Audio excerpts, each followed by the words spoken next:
you want to mute the original language or keep it going as well.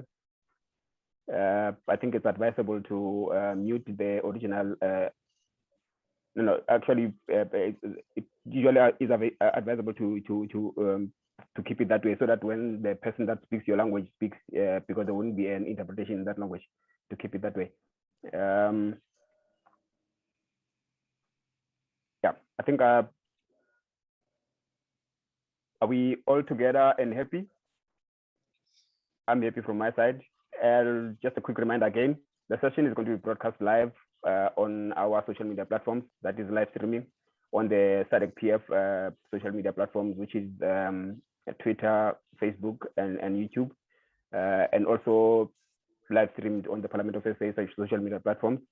And I'm not sure if the colleagues from the IDEA are actually streaming as well, but it should be available on those platforms.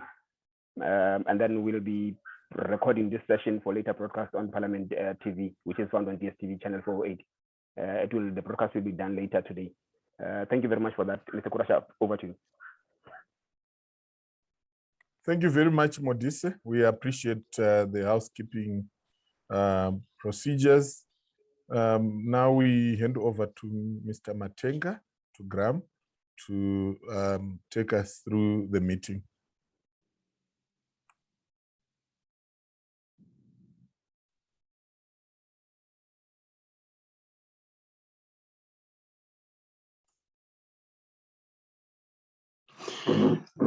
A very good morning, everyone, and welcome to this webinar. Bon dia, bonjour. Can you hear me? Yes. Well, yes, we can hear you. My name is Graham Matenga. I am with International IDEA. I'm the head of office for Kenya and also the regional thematic lead on political participation and representation for Africa and West Asia. So before we proceed, allow me to recognize the participants who have constituted this meeting, honorable members of parliament from different parliaments across Africa, the Secretary General of SADC Parliamentary Forum and her team, officials from parliaments across the continent here represented, parliamentary experts and other democracy and governance experts who are also represented here. My colleagues from International IDEA, ladies and gentlemen. So welcome to this meeting once again. This is a consolidation of the discussions that we have been having in partnership with SADC Parliamentary Forum, which is our partner is International IDEA, and other institutions on the impact of COVID-19 to parliamentary effectiveness. So before we proceed with the discussion, with the presentations, allow me to just encourage us to mute our mics unless if you have the floor to speak.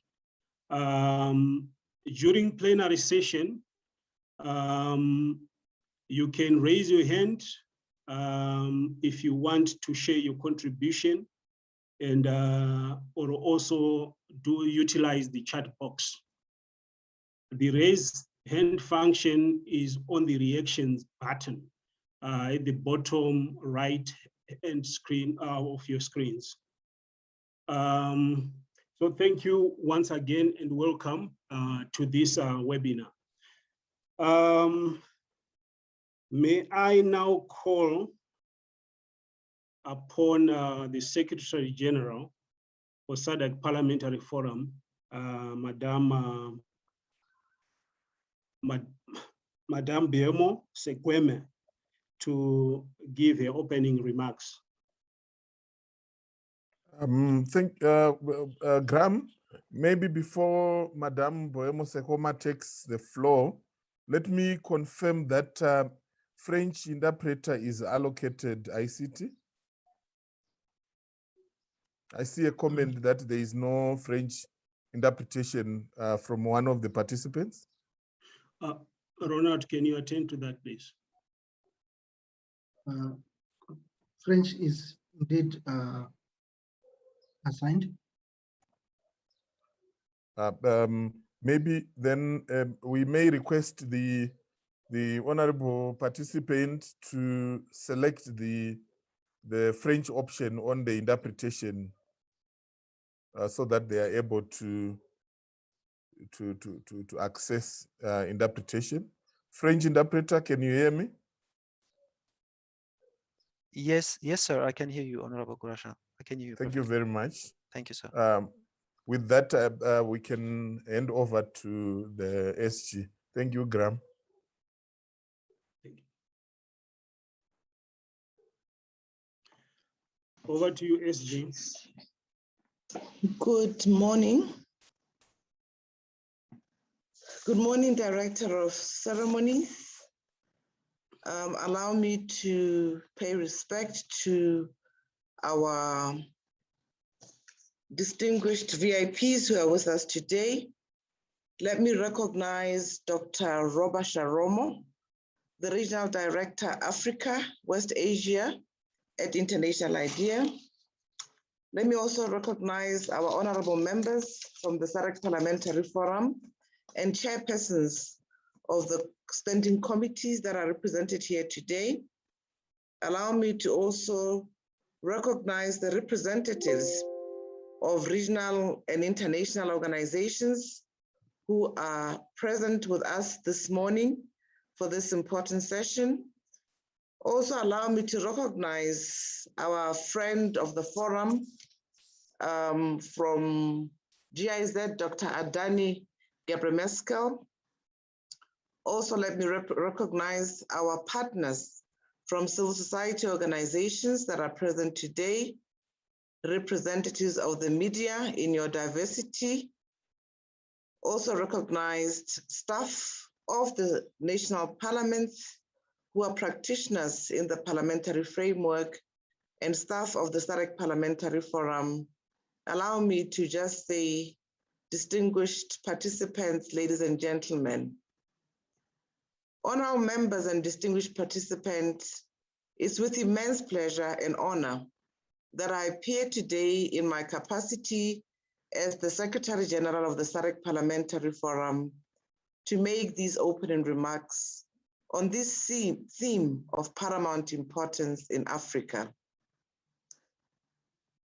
I wish to state at the very outset that the responsiveness and resilience of parliaments in times of crisis have been one of the first issues flagged by the SADC Parliamentary Forum following the outbreak of the COVID-19 pandemic.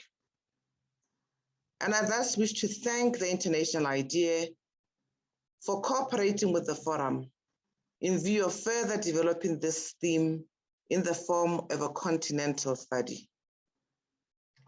Indeed, parliaments, which have a constitutional mandate within the context of a clear separation of powers from the judiciary and the executive, cannot fail, especially in times of crisis when their functions are vital and crucial for democratic governance.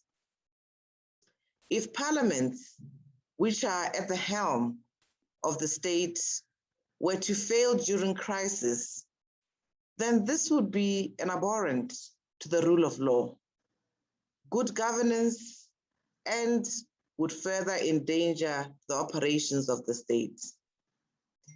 It's very important for us to always focus on the role of parliament during such crises.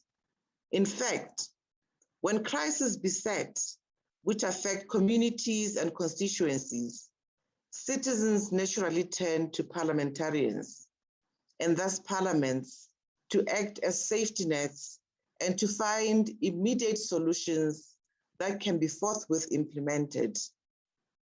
The Continental study made through country case studies is thus necessary in view of garnering the input from honorable members and all relevant stakeholders who work directly or indirectly with parliaments. Director of Ceremonies, I wish to emphasize that it is during crisis that it is necessary to enact emergency legislation, pass urgent budget items, and exercise oversight in Parliament over emergency measures taken by the executive. While COVID-19 has certainly left its trail of lessons, parliaments have been at the center of crisis management in Southern Africa since their existence. From resolving civil strife, to managing the end of apartheid, to taking climate action, following devastating cyclones, or mitigating the global financial crisis, parliaments have always been in the spotlight of conflict management and resolution. With the outbreak of COVID-19, national parliaments have been compelled to rethink about resilience strategies and to ensure a continuity in operations. I am confident that the views that will be discussed today will relate the overarching and fundamental principles that constitutionalism can never be put to rest. Likewise, parliaments do not rest and are always working to achieve desired objectives in crisis mitigation. In the SADC region, some parliamentary sessions have stretched for almost 24 hours, with resuming of work within a day to ensure that appropriate legislation is passed on time to deal with COVID-19 situation. While often stakeholders and citizens consider the end result, that is the law that is enacted, less attention is paid to the hard work invested for the law to be processed through the necessary parliamentary stages. We have therefore learned a lot of lessons. On the main, lessons that have been decanted in that respect is that all facilities and logistics need to be provided as a guarantee for parliamentarians, as well as administration of parliaments headed by the clerks, secretaries general, to function effectively. COVID-19 has demonstrated that the operations of parliaments must not be restricted in any respect, especially because parliaments operate a potentially 24/7 service. While I do not want to preempt the deliberations of today, I'm confident that you will wholly agree that parliamentarians must be given the necessary facilities and equipment to engage constructively on bills, on motions, and parliamentary questions, such that there is a balanced debate in the House, in particular when Parliament sits to resolve crises. There's also need for a clear resilience and preparedness plan. Honorable members and distinguished participants, before I end my remarks, I would like to re-emphasize that parliaments are at the center of the democratic framework of each and every state in Africa. There can be no democracy without parliaments.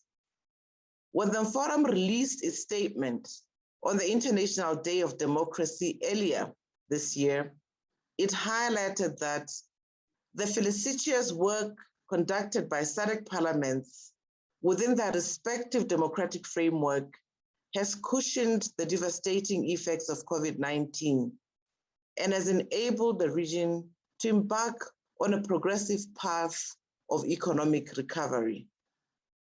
Indeed, we must continue on this path of recovery, and this can only be done if we have a clear resilience and preparedness plan from parliaments to operate in times of crisis.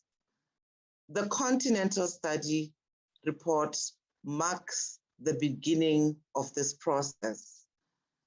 I will accordingly like to encourage you today to engage with one another frankly in view of distilling the Continental study reports and recommending same for adoption.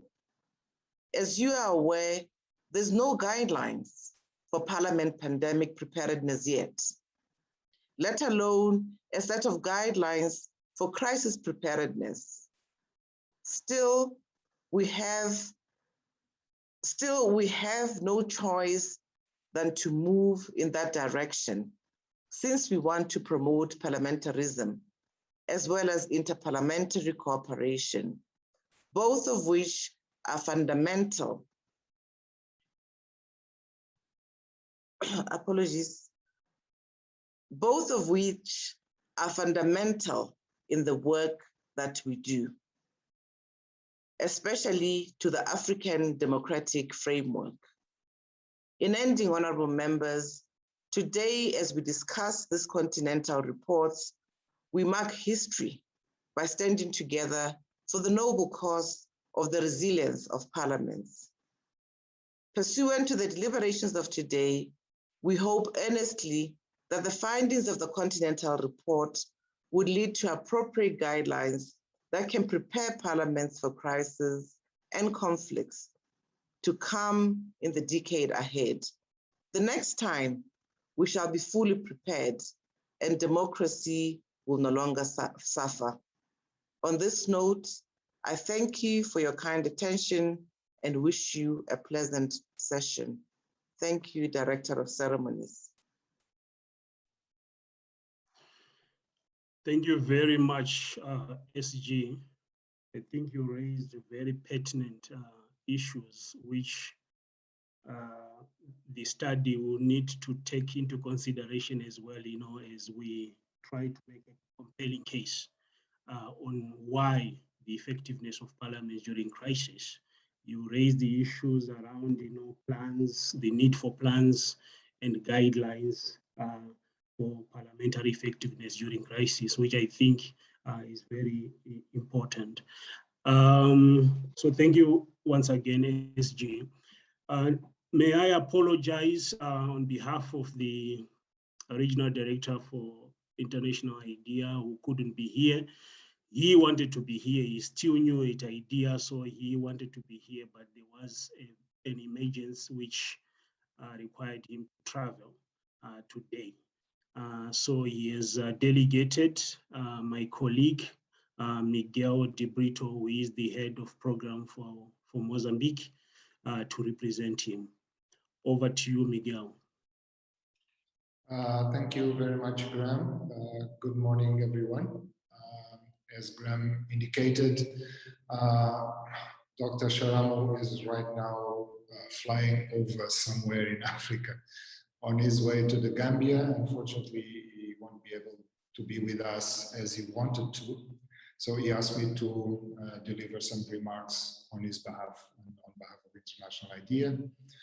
Honorable members of Parliament present in this webinar, Madame Buemo Sehoma, Secretary General of SADC-PF, my colleague Dr. Jonathan Murphy, Head of Inter-Paris Program at International IDEA, my dear friend Shunene Kurasha, SADC-PF Program Manager for Democracy and Governance, esteemed members of the study team led by Professor Lovemore Matuku, my dear colleague and friend Graham Matenga as moderator of this webinar, dear participants, all protocol observed.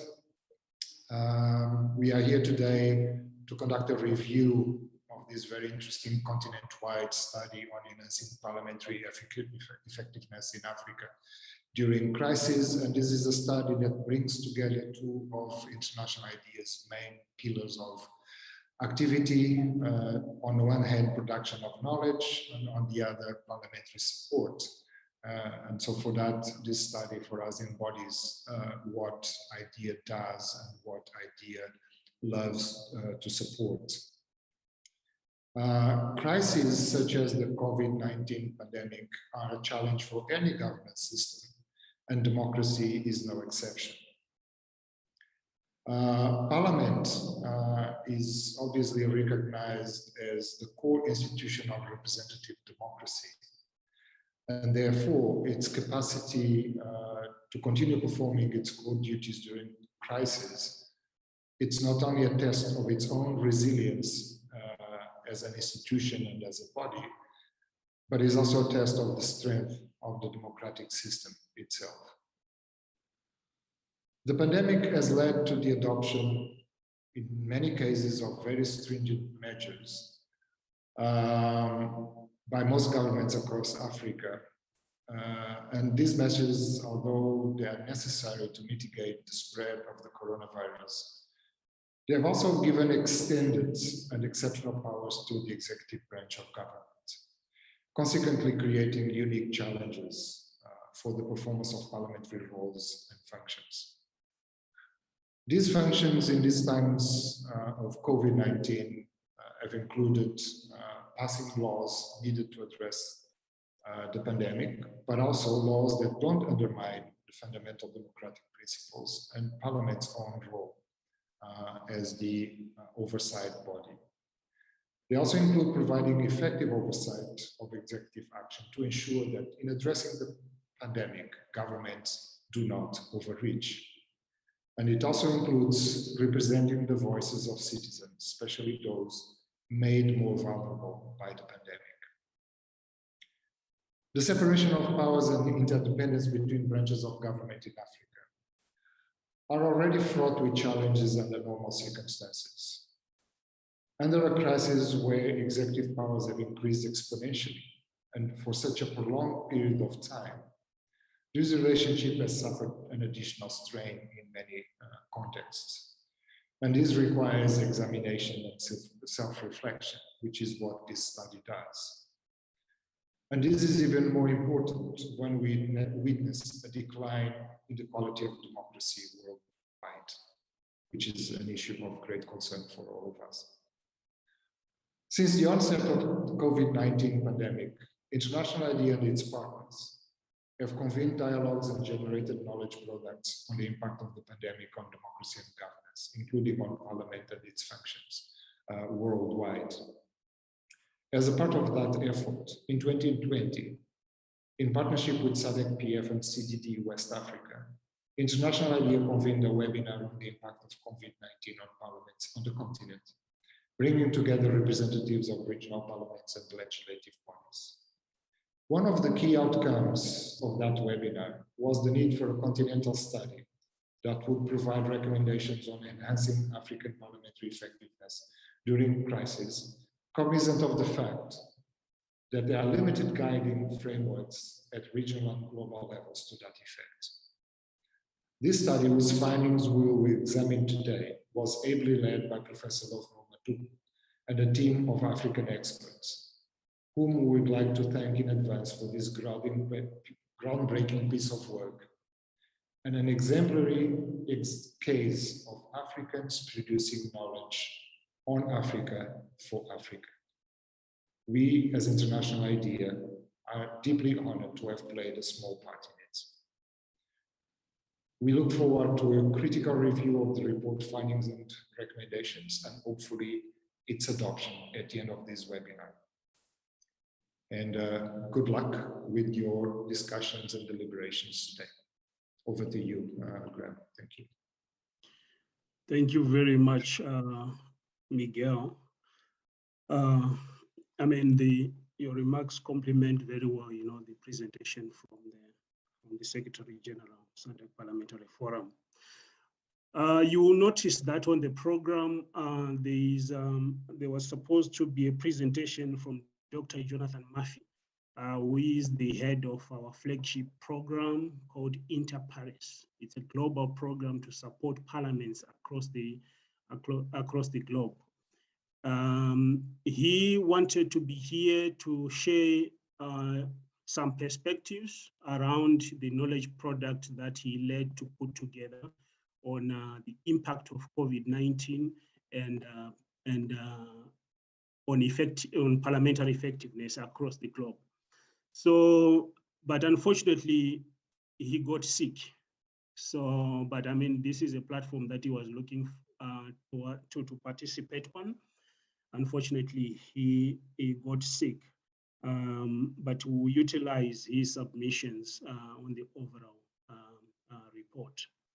So in terms of the format of the presentation of the report, what we are going to do, we had initially shared the program that had Professor Maduku come in first, then country experts to lead the presentation of their case studies later.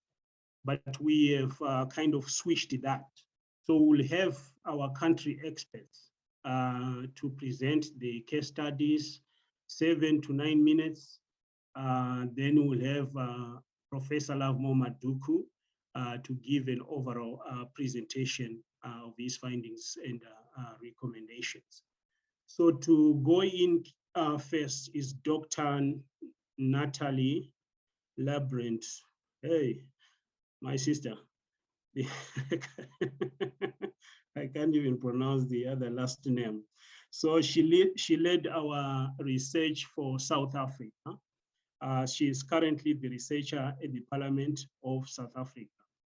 So Dr. Natalie, the floor is yours.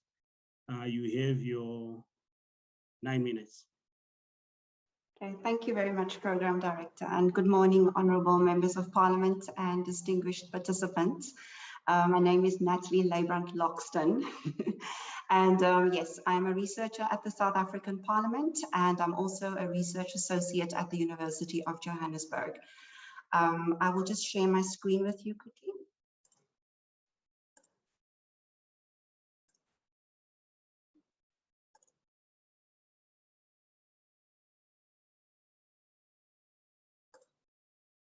Can you see my screen? Yes, we can see your screen. Okay, thank you very much. And thank you for this opportunity thank you. And thank you for this opportunity to present on the experiences of the South African Parliament under COVID-19. Overall, South Africa's response to the pandemic, and of course I'm talking about the Parliament specifically, has largely been informed by 3 core factors. Firstly, the Parliament's constitutional role and powers. Secondly, by the Disaster Management Act, which currently regulates South Africa's response to the pandemic. And thirdly, the autonomy that Parliament enjoys over its internal rules and processes. And this is also captured in the Constitution. Now, just to give you a brief overview of the roles and powers of the Parliament, South Africa's Parliament is a bicameral parliament. It comprises the National Assembly and the National Council of Provinces.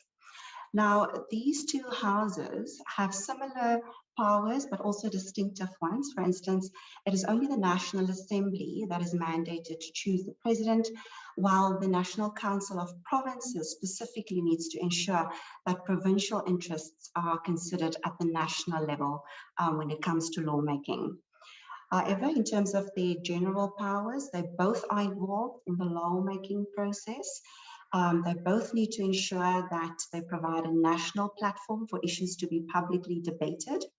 They both need to ensure that the public participates in the lawmaking process.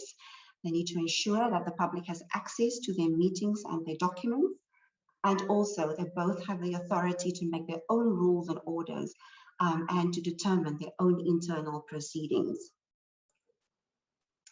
Now, with the onset of COVID-19, South Africa's response was to declare a state of national disaster in March 2020.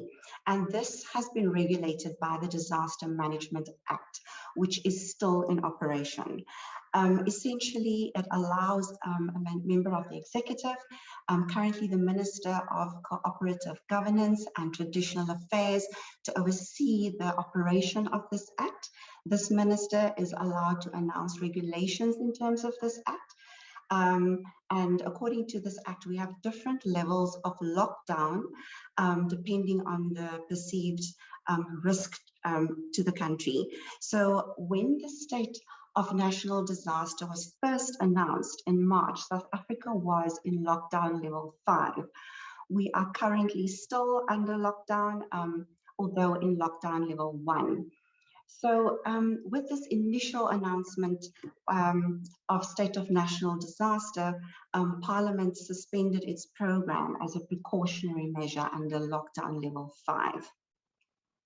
Of course, Parliament could not do this forever for two key reasons. Firstly, its constitutional powers remained in place. The Disaster Management Act does not, neither the Constitution allows for Parliament's constitutional powers to be suspended or amended in any way.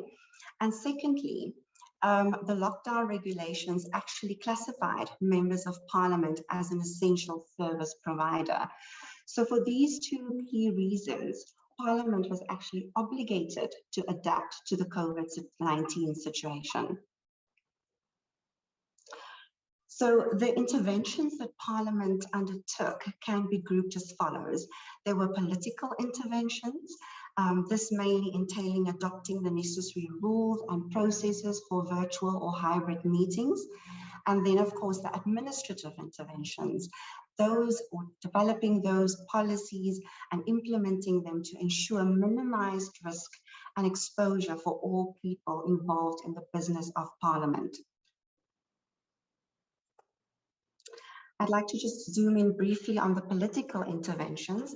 As I mentioned, these have been underpinned by the Houses adopting the necessary rules and processes for virtual meetings. And it's these rules and processes that actually allowed for Parliament to start with its virtual committee oversight meetings after they were adopted.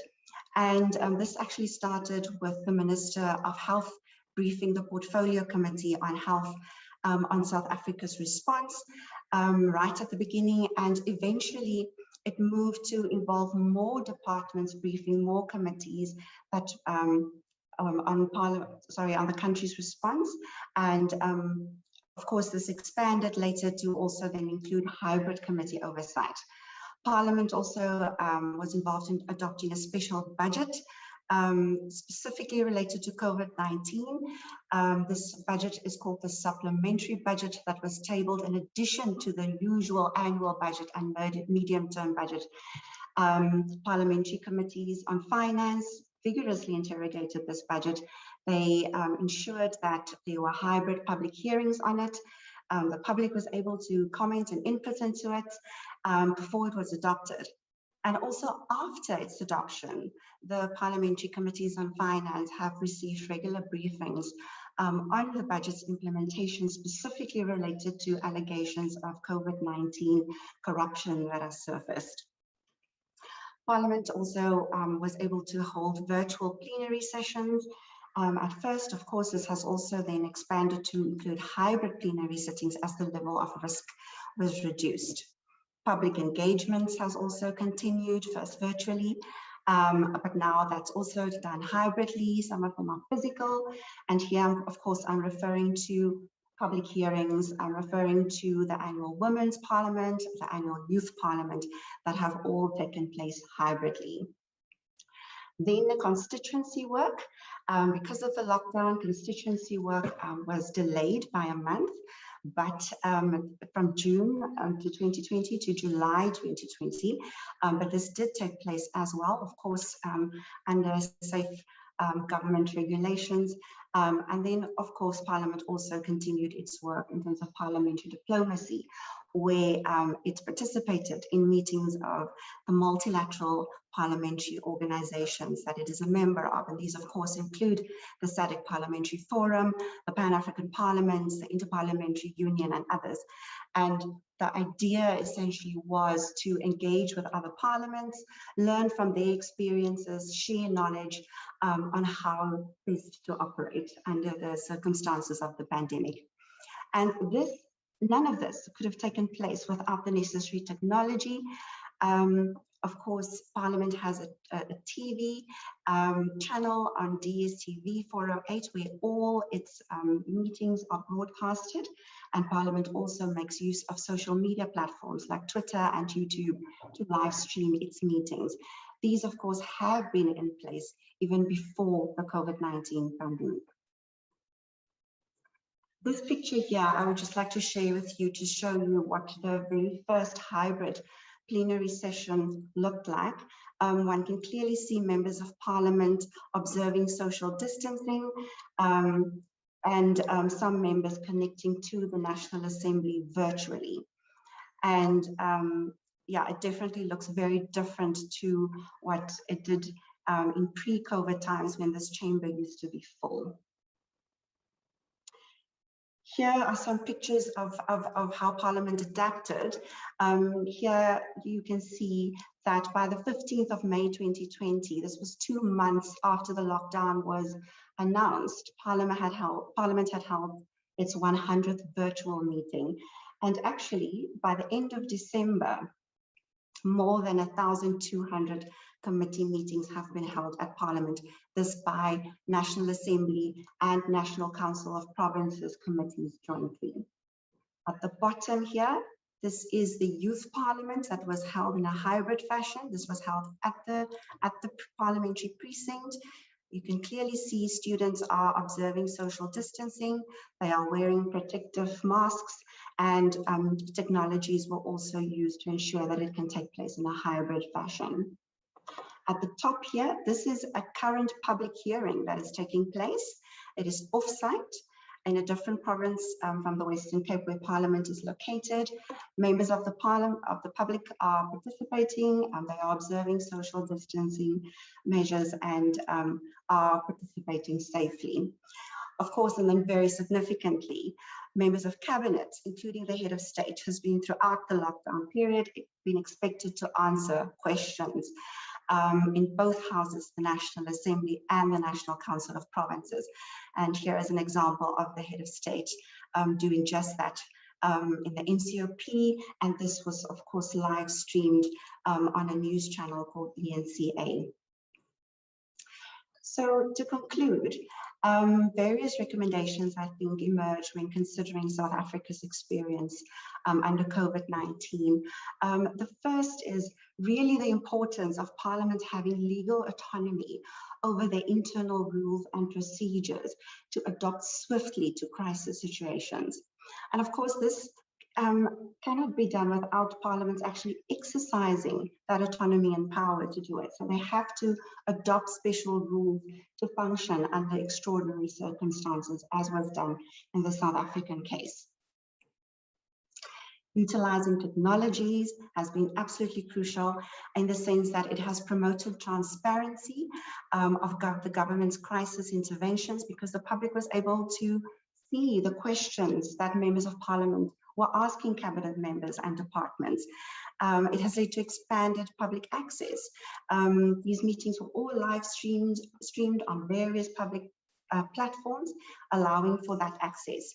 And of course, technologies also assisted in ensuring that public engagement and constituency work continued through hybrid interventions in a safe manner. Very importantly as well was the swift adoption of a crisis budget without compromising scrutiny. As I mentioned, this entailed the finance committees robustly engaging with that budget before it was adopted. It involved many stakeholders. They were all able to comment and give inputs into it. And of course, it did not just stop there. Finance committees continue to receive regular briefings on investigations on COVID-19 related corruption that has surfaced. Parliament also continued with its international engagements to learn from other parliaments and share knowledge and experiences. The idea obviously being to really come up with best practices and ways to be better prepared in future if similar crises should arise. And then finally, very importantly, developing and implementing safety protocols to ensure the safety of all stakeholders involved in the business of Parliament. This has played out where Parliament has, for instance, needed to reconfigure its committee rooms to ensure that people can participate safely there when they attend desks physically. Staff have been working remotely. So those are just a few of the examples that I can mention. but very importantly, to ensure that the business of Parliament continues in a safe manner. Thank you very much. Thank you very much, Dr. Natalie. Very comprehensive recommendations, and it was also interesting, like to learn the political interventions that were instituted in South Africa. So what we are going to do, we are also going to listen to other case studies and the presentation from Professor Maduku. Then we have a plenary session. So all the questions, you can note them down, and during the plenary session, you can then ask your questions. So the next case study will be from Mozambique, Dr. Egidio Guhambe, who is a democracy and governance expert in Mozambique, is going to do that presentation. After Dr. Egidio, there is Dr. Melvis Ndilose, who is going to share with us the case study for Cameroon. Then Mr. Gibairo Jane, who is the communications director at the Gambia National Assembly, who is going to share with us the case study for the Gambia. Then after Mr. Jane is Dr. Bel Hassan Enori, a democracy and governance expert from Tunisia. He's going to share with us the case study for Tunisia. Then Mr. Moses Ano Awo, a legal practitioner and a democracy and governance expert from Kenya, is going to share with us the case study for that country. I haven't seen Dr. Avori from Nigeria, but if he is not here, Professor Maduku will do his case study. So in that order, over to you, Dr. Egidio Guhambe. You're on mute. Okay, thank you. I think now it's okay. Yeah, we can hear you loud and clear. Okay, thank you very much for this opportunity. I will quickly share the case study of Mozambique during this pandemic period. Okay, Mozambique registered his first case, COVID case in 22 March 2020. And then the President of the Republic declared the state of emergency on 3rd March. It was just after the questionable election process where even President and Parliament was still installed themselves on the situation. And then the period caused an enormous problem on how the situation will work. The spirit of COVID had directly impacted on the function and composition agenda of Parliament. At the first, the question of knowledge of technology and the context, how to deal with this, it was really a big challenge for the Parliament in Mozambique in this period. This is just a photo how the Parliament has been organized normally, and then everything has been changed during the period. At first, even if the Constitutional has some instrument for continuing work during the state of emergency, the Parliament has a lot of problem on how to mobilize the instrument to work during the context of restriction. What they did at first, they transfer all competence of how to work for the Parliament for the permanent committee. This committee assumed a lot of activity, and then the section tried to be in virtual mode, even if they're challenging with the difficulty of technology. A lot of MPs, they don't have knowledge on this new way of work. And then even the Parliament was not organized on this case. They try even to work from the hotel, but the cost of how to work in the hotel and then payment of the hotel was very difficult for them. And then they reduce a lot of their activity, namely the oversight function has been most affected during this period. I mean, the readaptation of the parliament work in the model of restriction was not always shows in detail. I mean, having a plan or having a kind of a guideline of how to work during the pandemic period.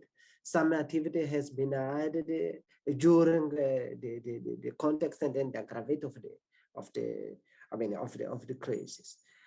I mean, the nature of emergency has directly affected in the main of the role of the parliament and how they can deal with their role.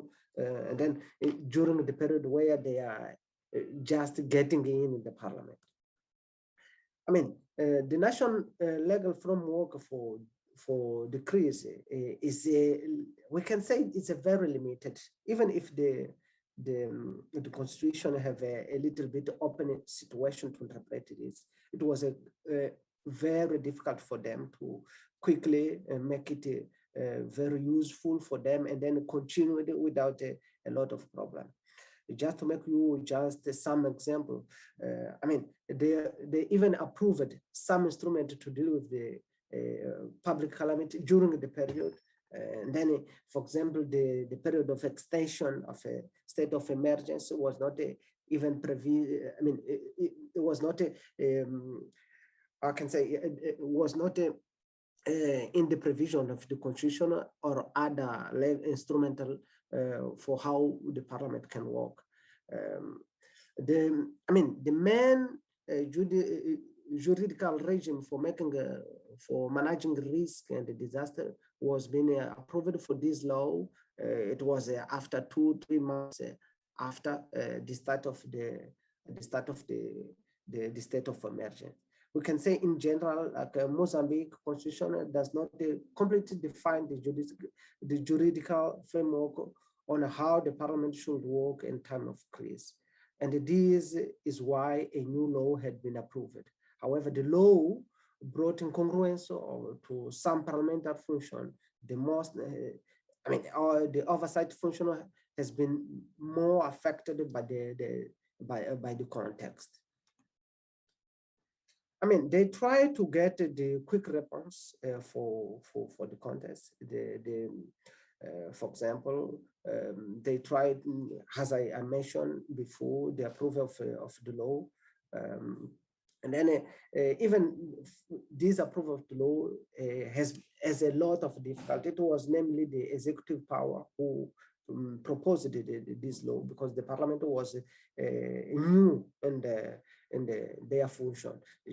As I mentioned, it was 2 months after there has been named officially as a MP. A lot of them they were new on the function. The Mozambican parliament exceptionally approved the instrument which the executive has proposed. I mean, they have never monitoring this situation. I mean, there's a new framework of how they can deal in the context of the crisis. But as we interview a lot of them, they say, even if we don't have a lot of experience, we try to deal with what it was possible at that moment.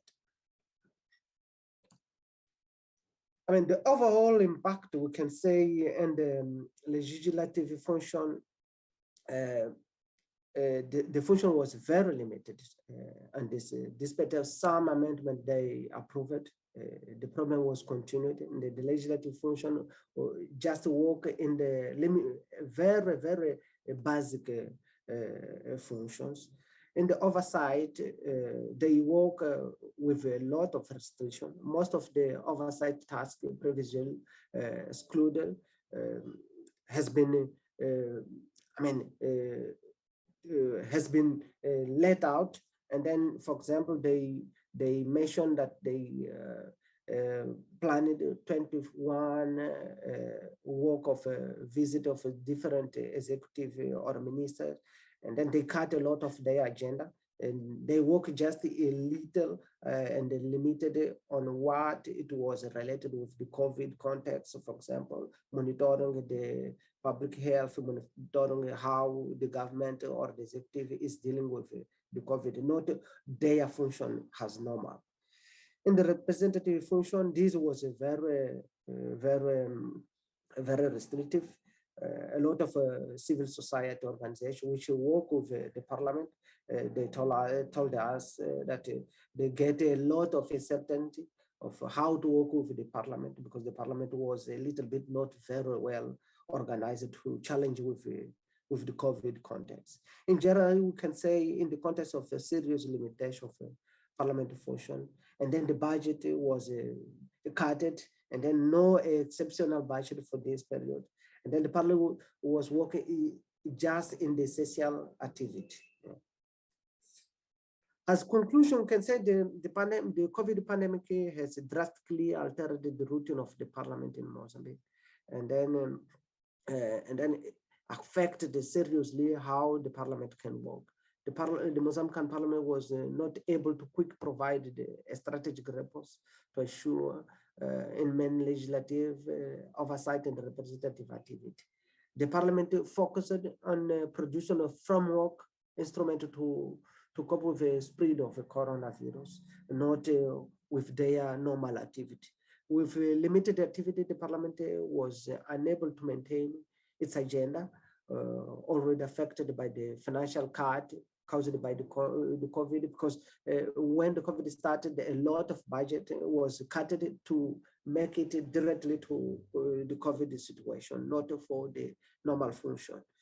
With this difficulty, the produce of a strategy instrument or plan for COVID context, the parliament was naturally inoperated, and then most of the time was in revoke of the executive power.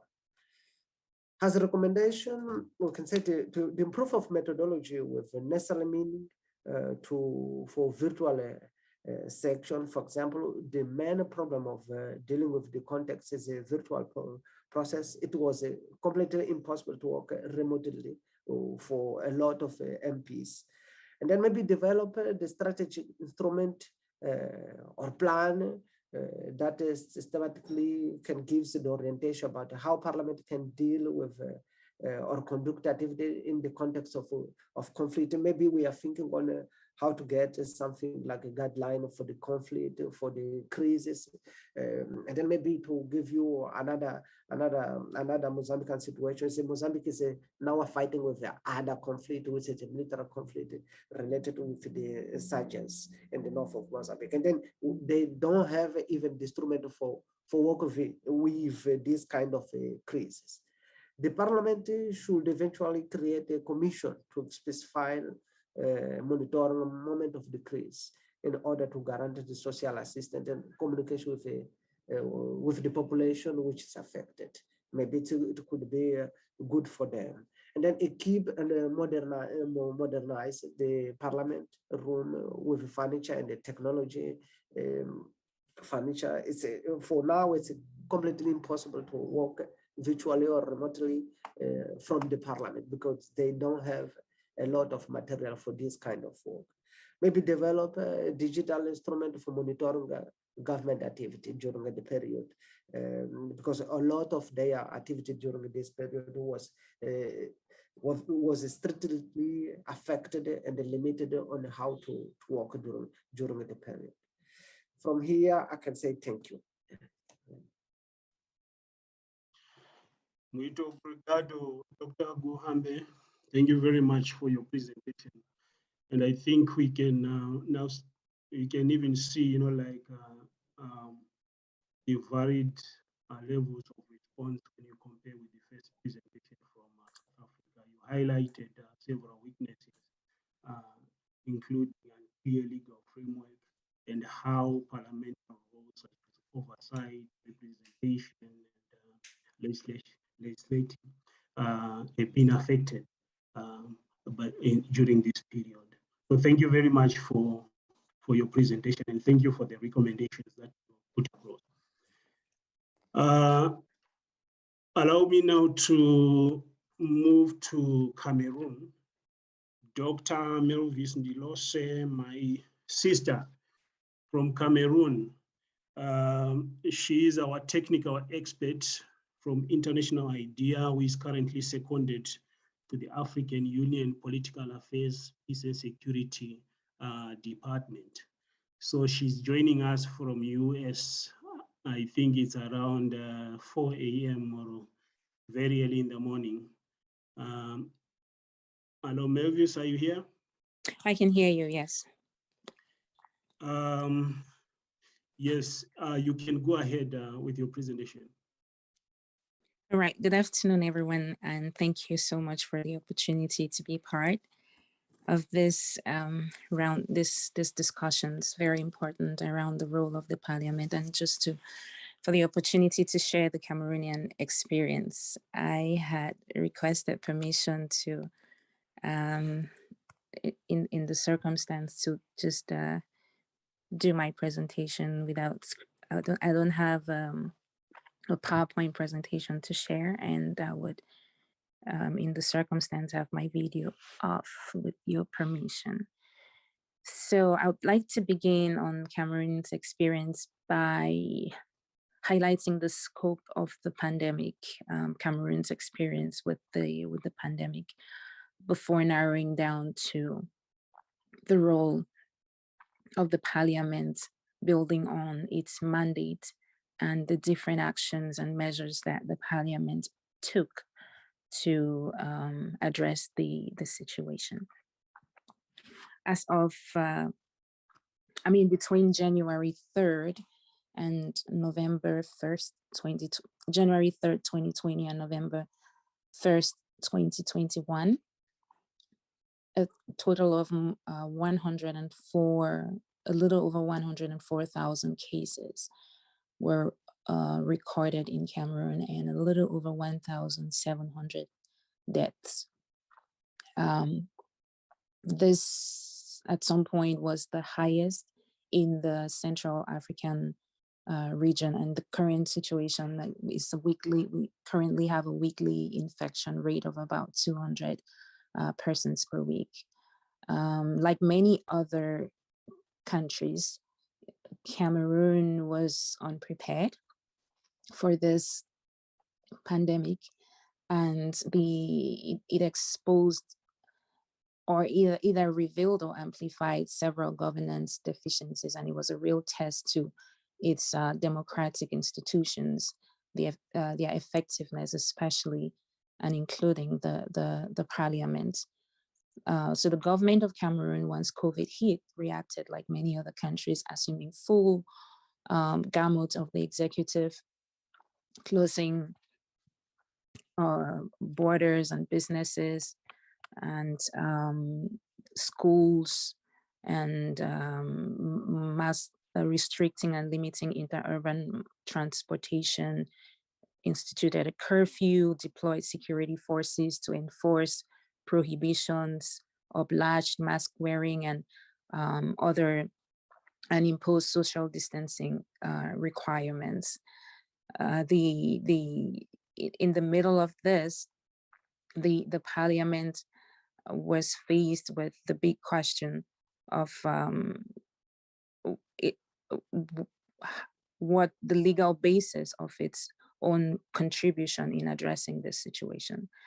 The first thing I'd like to highlight is regarding the Cameroonian Parliament. It's like the South African Parliament. It's also a bicameral system. It constitutes of the Senate and the National Assembly, and combinedly, both houses have a membership of 280. But it's the ruling party has a majority, wields the majority of the seat. The Constitution of Cameroon is completely silent on the role of the parliament in situations of emergency. So this is the exclusive prerogative of the executive. And the Cameroon government used that to the fullest during the pandemic. Article 9 of the Cameroonian 1996 Constitution broadly deals with the issue of emergency powers, granting the president very sweeping authorities to assume as he seems fit during an emergency situation, or mainly to preserve national integrity. It's so sweeping such that the president needs to just make the decision, and he is only required to inform the nation of his decision by a message. And that's exactly what happened. So the parliament has no specifically defined role, and also no oversight role on the executive. So this is something that I really wanted to highlight. So without a legal mandate and a clear role, how was the parliament able to maintain its functionality during COVID-19?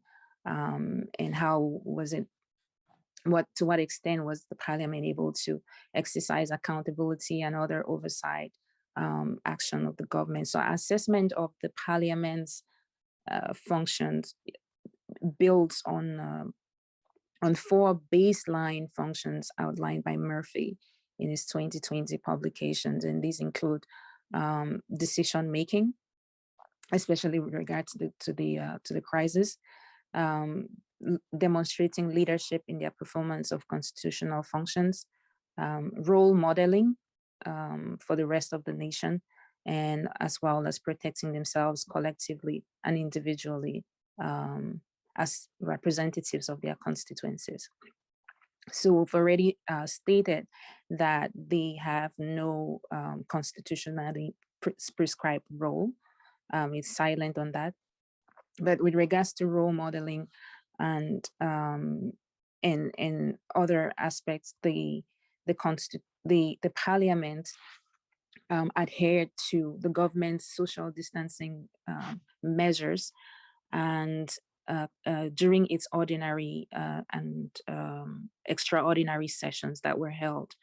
So it continued its meeting and held its regular ordinary and extraordinary meetings without interruption.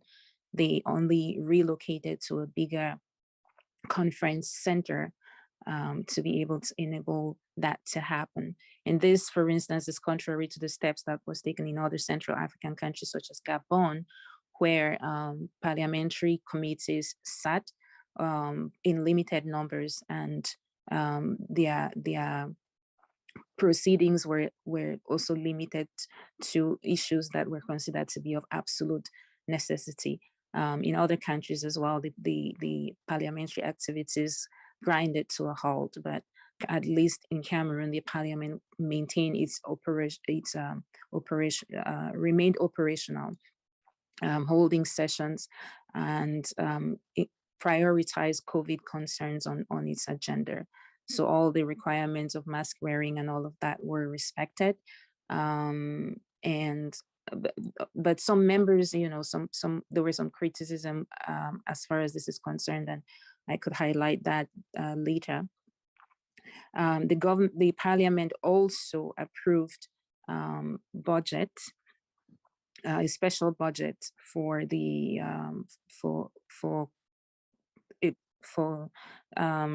COVID impact. The budget was meant to deal with the socioeconomic consequences of COVID-19. And so those were the 2 main things that the parliament was able to do during this time. There were also, again, issues of corruption that was raised around the management of the fund that that was approved by the parliament, and this is currently being investigated by a special bench that was created at the Supreme Court in Cameroon. So generally, that's how those are the 2 things that are worth highlighting with regards to Cameroon, the parliament, in the parliament's function. What recommendations can be made? The first is very obvious. There's need to strengthen parliamentary oversight functions over the executive, especially during periods of national emergencies. That's pretty clear. The challenge is that the ruling party currently wields the majority And so arriving at such a decision to mitigate or to impose a certain degree of oversight, as with the South African experience, might be challenging. But in the very least, the parliament could pass a special parliamentary resolution requiring government ministers and ministers to brief the parliament of government actions taken within their local jurisdictions. Secondly, it's important for there is a lack of clarity in the whole in Cameroon's law on the regulation of emergencies. So I did mention that Article 9 gives powers to the president, but it's not very clear about, unlike other situations of emergency such as armed conflict, violent extremism, civil unrest, and natural disasters. The law is not very clear, does not clearly provide for situations of health emergencies. And so this is something that the parliament can look into during this time, can build on the momentum to recommend a review or the expansion of the scope of emergency situations to include health emergencies. And this could be done through an ordinary law. Lastly, there's need to sort of improve improve or give more visibility to the Constitutional Council. It was also silent, and there's need for it to assume a more forthright role in managing the crisis, especially in a context where the executive is as powerful as has already been explained. So those are just a few things I could quickly highlight regarding the Cameroonian experience. Thank you very much. Thank you very much, Dr. Ndilose. I think the issue around weak legislative framework,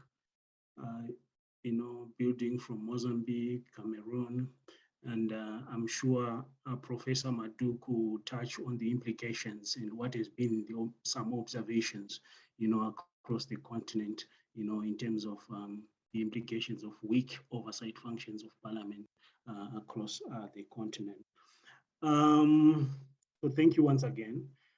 Mr. Jibairo Jane from the Gambia. Thank you very much, Graham, and good morning to everyone in the meeting. I am trying to share my screen, just a moment.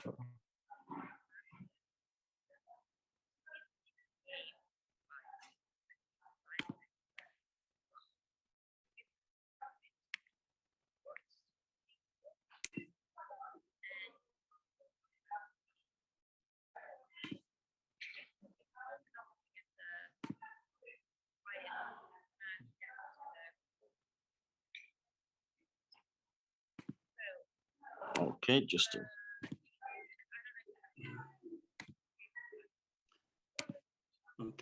okay. Good morning, everyone.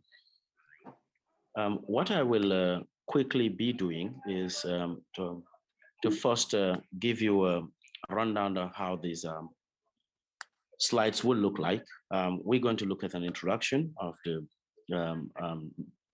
which will concern the nature of the legislature in the Gambia, and we will look at the methodology that we adopted. Then we have a quick synopsis of the COVID situation in the country before getting into the details, which is the legal framework and the effectiveness of the National Assembly during this COVID crisis. So first and foremost, I'm sure most of you, or quite all of you, are aware that Gambia is the smallest country in mainland Africa. We are just about 10,000 square kilometers, and with a population, according to the Gambia Bureau of Statistics, we have a population of 1.8 million people.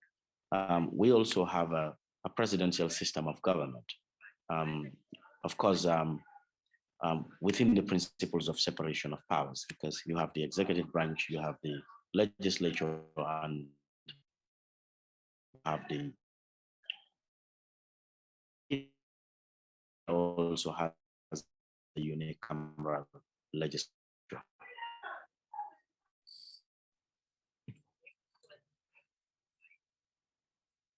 Overall, the National Assembly of the Gambia has 58 members. 53 of these members are elected from being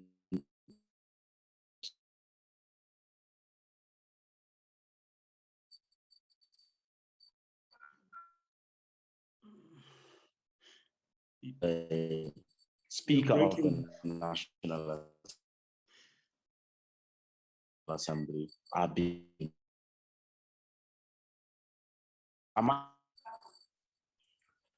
Mr. Gibair is breaking Hello. Graham.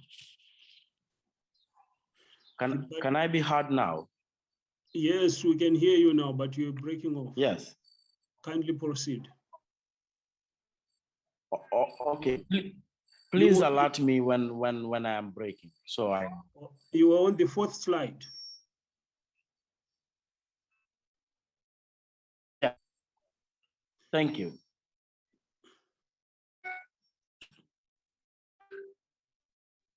What I was saying is that the National Assembly of the Gambia is a unicameral legislature. There is only a single chamber that is composed of 58 members. And out of these 58 members, 53 are elected through a single member constituency every 5 years. And 5 other members are nominated by the president as per the dictates of the 1997 Constitution of the Gambia. And it is from these 5 nominated by the president that the Speaker of the National Assembly and the Deputy Speaker of the National Assembly are elected from. So in looking at this assignment, we decided to look at what literature did say about effectiveness of parliament in times of crisis, not only in the Gambia, but around the world. We also had some key informant interviews within the National Assembly. And because I am within the prisons of the National Assembly, gave us the opportunity to have participant observations. So overall, when it comes to COVID-19, the Gambia recorded its first case of COVID-19 in March 2020. And this was at a time that the National Assembly of the Gambia was on the first ordinary session for the 2020 legislative year. As at now, as at 30th October 2021, Gambia has confirmed COVID cases of 9,973. And out of this, 14 active cases are currently being treated at the COVID treatment centers. We have 9,618 recoveries, and we have 341 deaths, COVID-related deaths. And this information is from the Ministry of Health as at 31st October 2021. When we look at the legal framework, we've noticed that the National Assembly of the Gambia has very limited legal foundation to function during crisis. The reason being that if we looked at the Constitution of the Gambia, we noticed all provisions related to the National Assembly, its establishment, functions, and powers are in section 100 of the Constitution. This section 100 establishes Parliament as the legislative branch of the government of the Gambia. Sections 101 and 102 grant the National Assembly oversight powers, in the sense that the section explicitly states that the National Assembly shall conduct oversight on the functions and conduct of the executive, by establishing committees to that effect. And when we come to in cases of crisis or more broadly emergencies, explicit provision in the Constitution of the Gambia is Section 34, subsection 6. And this is not directly related to the National Assembly. What Section 34, subsection 6 of the Constitution did do is to grant power to the President of the Republic to declare a state of emergency during crisis. So you notice that this is a section that is not directly empowering the parliament, but on the other hand, it is empowering the president to declare a state of emergency. However, the section broke down this declaration into two. One is that when the parliament is in session, the president can only declare a state of emergency for 7 days. And at the expiry of that 7 days, parliament must extend or revoke the state of emergency. If parliament is not in session, the president can declare a state of emergency for 21 days. And at the expiry of that 21 days, parliament must be convened to either extend the state of emergency or not to extend the state of emergency. So what we did see in Gambia during the COVID crisis was that when the index case was announced, parliament, the president declared a state of emergency for 7 days, and parliament extended the emergency for 45 months. Effectively locked down the country, restricted civil liberties, and banned public gatherings. But this also happened at a time that there were political fallout in the country because we were gearing towards elections, and the current president is leading a coalition government of 9 other political parties. So affected the legislature, and to the extent that regardless of the COVID situation, after the expiry of the first state of emergency, parliament refused to approve any more state of emergency for the president. So the president throughout the period was relying on the executive, orders to ban public gatherings and impose COVID restriction measures.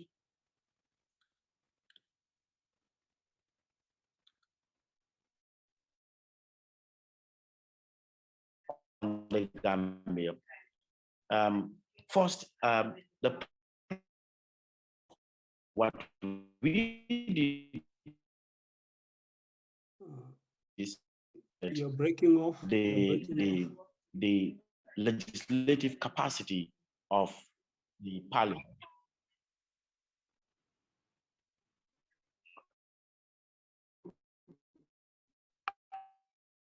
Mr. Johnny, can you hear me? You're breaking off.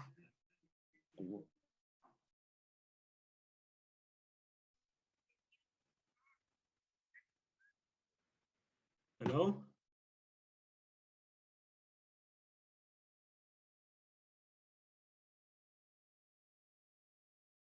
Hello?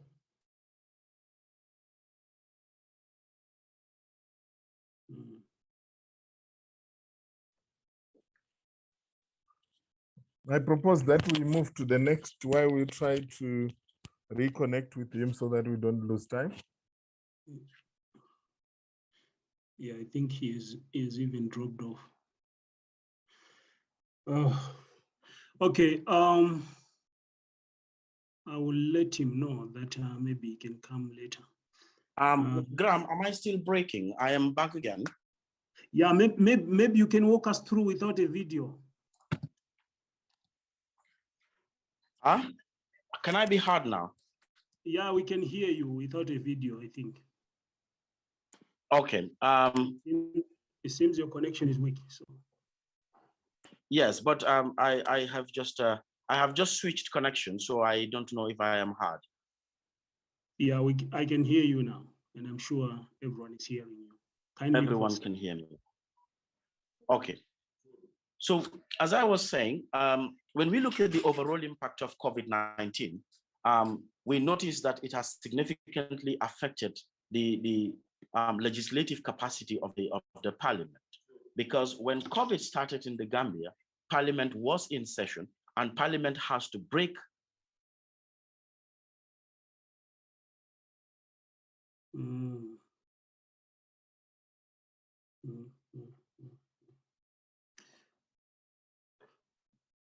Mr. Jani, let me allow the next presenter. You can come in later then.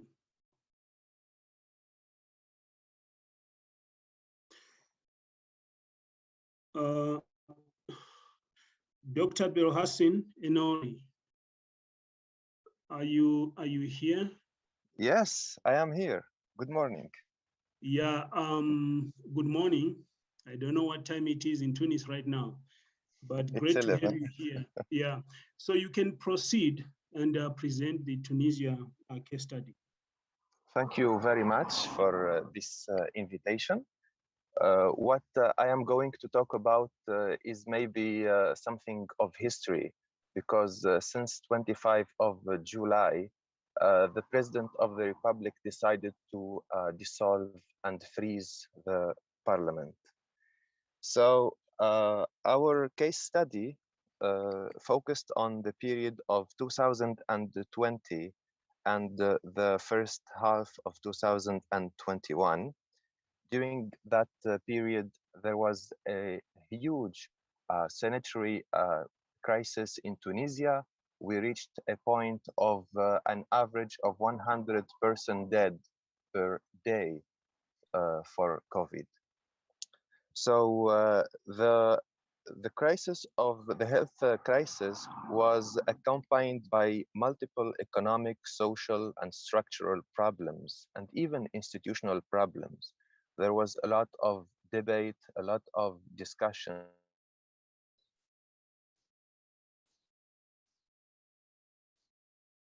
And a lot of tensions in this. Do you hear me? Hello? Do you hear me? You were breaking off, but now we can hear you. Can kindly proceed. Yes. So we had a lot of problems between institutions and a lot of protests and sit-in and a general feeling of people that the institution of the parliament is not fulfilling its role facing the pandemic. The legal framework in Tunisia, mainly the constitution, gives the parliament the possibility to delegate some of its prerogatives in some circumstances. And this delegation came to make to give the parliament the possibility for the government to act better and in an efficient way and in an instant way facing the crisis. And indeed, the parliament in the first half of 2020 gave delegation to the government. And this delegation was limited in time and limited in the subject. So this delegation was given for a month for the president of the government in order to make decree law facing the pandemic. And the president of the government made a lot of decree law, and there was a general feeling of the Tunisian society and the political parties that the decisions and the choices of the president of the government at that time in the first half of 2020 was efficient and made a positive impact. And during those days, the pandemic was in its lower degree. Besides of that, Parliament made some legislations in order to counter COVID and its effects. And the Parliament made made many laws in order to seek fundings to counter the effects of the pandemic and to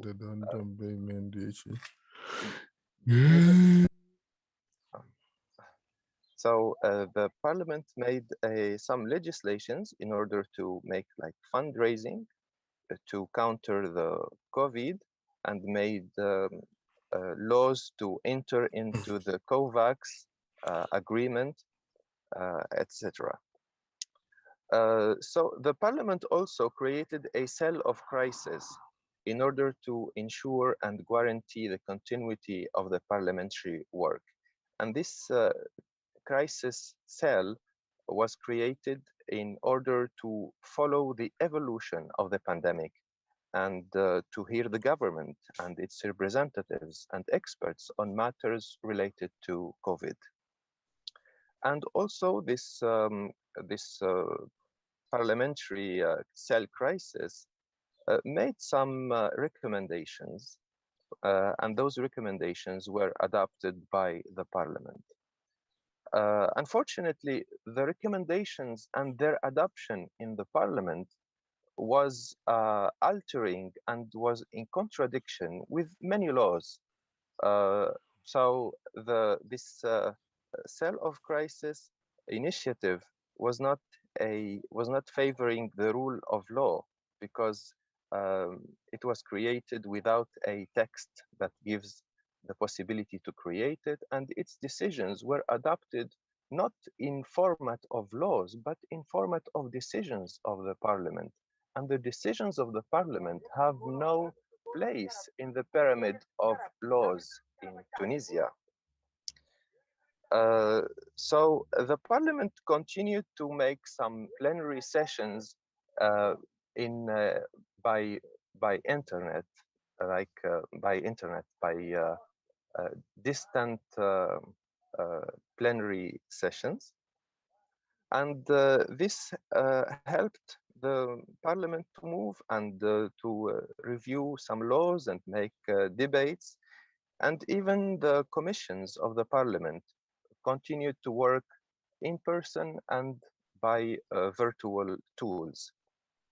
The Health Commission continued its work, and it had to work more intensively because of the importance of its role in overseeing the acts of the government and maybe proposing something to the government or receiving information from the government in order to shape new laws.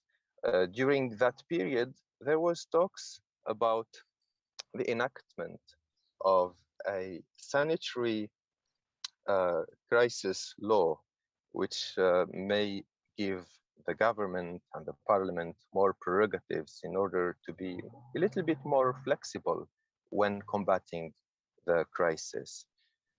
But in general, the experience of our parliament during 2020 and 2021 until 25 of July was in general a great failure.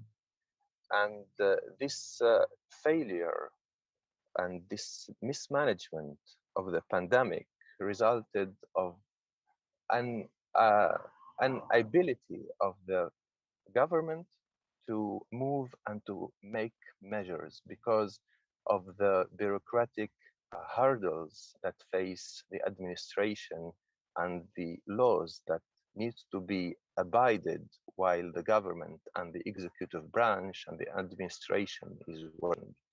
The parliament didn't give enough flexibility for the government to act. So the government was unable to take any substantive response.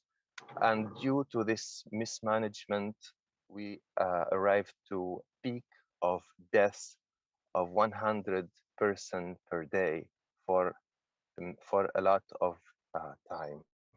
The mismanagement of the pandemic with other deep failures of the legislative branch, gave sufficient ground for the executive power vested in the President of the Republic to conduct a highly debated move, that's to freeze, suspend, and overtake legislative role for an undefined period. So we are still waiting, Mr. the President, to declare the end of freezing the government. People talk about new election for the legislative branch. People talk about a new constitution. There's a big debate about the move of the president to freeze and suspend the parliament. Some say it is a coup d'etat, some say it is a correct interpretation of the constitution.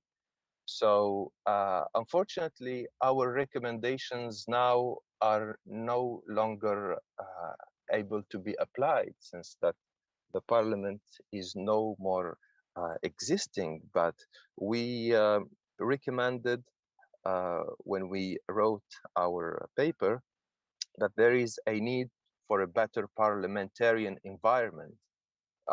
Members of parliament need to be fully understand their role in the parliament and their role in a democracy, and they need to tend to be more diplomatic and non-violent and not using hate speech, because during 2020 and 2021, the parliament witnessed a lot of physical violence, not only verbal violence, but even physical violence.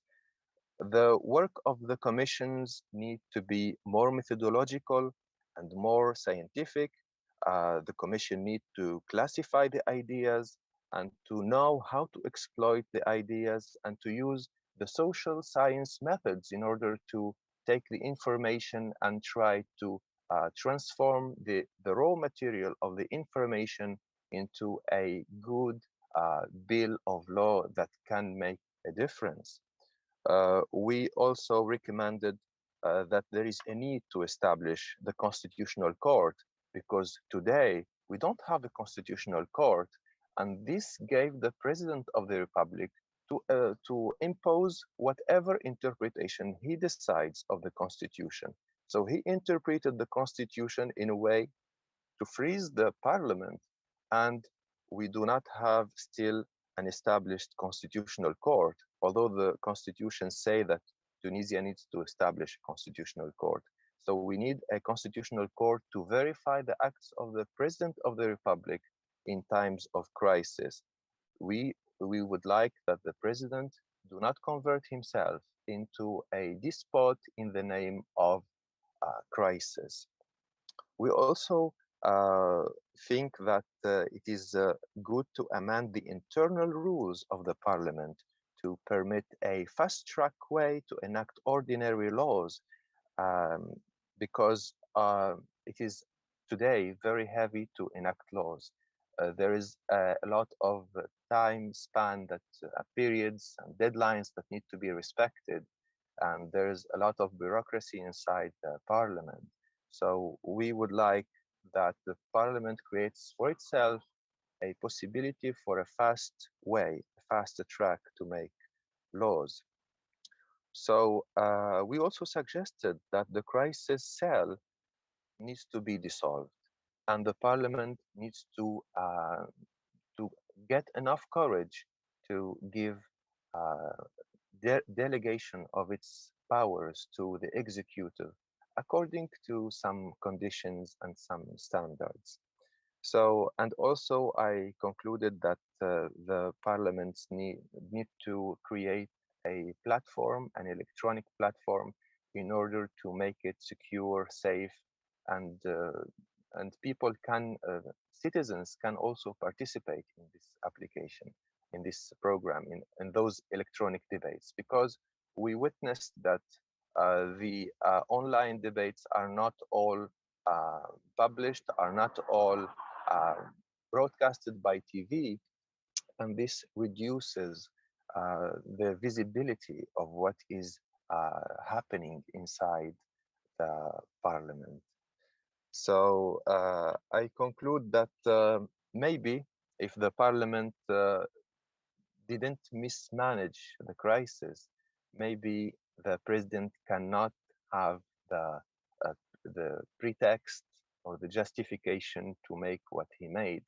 But according to what the president and his supporters say, that the mismanagement in particular was the cause for the suspension of the parliament, the mismanagement of the pandemic.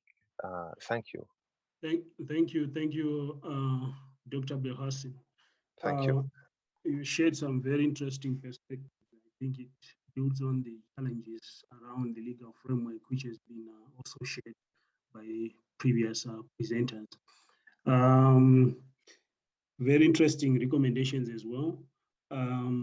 So shall we move to Kenya now?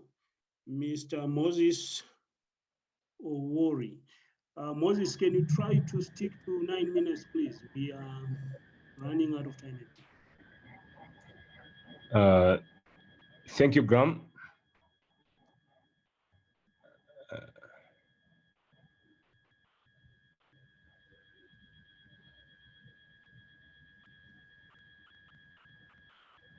I'm trying to share the screen.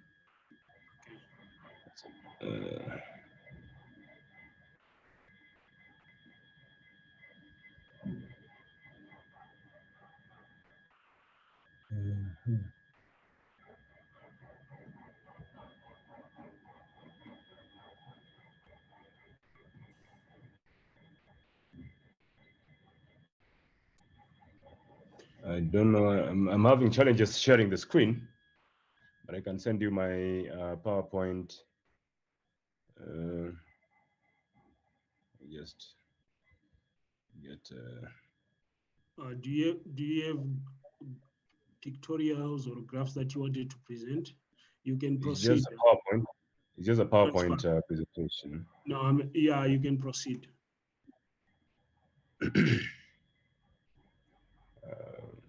Okay, let me proceed. The way I've organized the presentation is basically to outline what is expected in the study, which I will not repeat given the time constraints. Then I will give a very short overview of the parliamentary mandate, then the documents I considered in this case study, and the respondents interviewed, the main findings and observations, and the recommendations thereafter. I think the presentations are very interesting, and it shows the different approaches and the different stages at which our parliaments are, and of course, the difference in terms of guarantees and constitutional guarantees that our parliaments have. I want to say that Kenya, in that spectrum, falls within what you would call, what some of the presenters have called that we have quite substantial constitutional guarantees in terms of parliamentary autonomy, how Parliament regulates its own business, how Parliament regulates its own calendar, establishes its committees, and oversights the executive. So what was considered, I give that as a background in terms of my presentation, especially and the response to the COVID pandemic. So this case study assesses the emergency powers adopted by Kenya and reviews the legislative framework and assesses the parliamentary oversight interventions during the pandemic.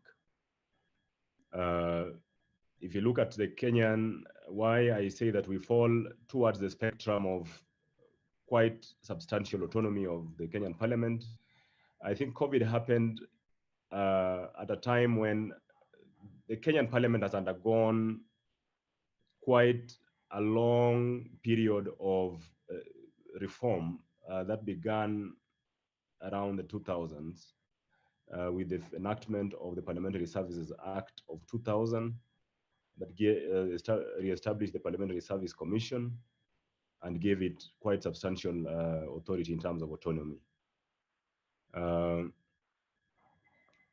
The enactment of the 2010 Constitution also enhanced the parliamentary autonomy, and Kenyan Parliament consists of the National Assembly and the Senate in a bicameral setting, and we also have 47 county assemblies, which are the representative bodies of the 47 devolved units. Parliament is a primary organ of government for legislation, oversight of the executive, and representation. Public participation is at the center of Kenyan parliamentary practice and is considered primary under Article 10 of the Kenyan Constitution. So in undertaking this study, I considered the report of the Senate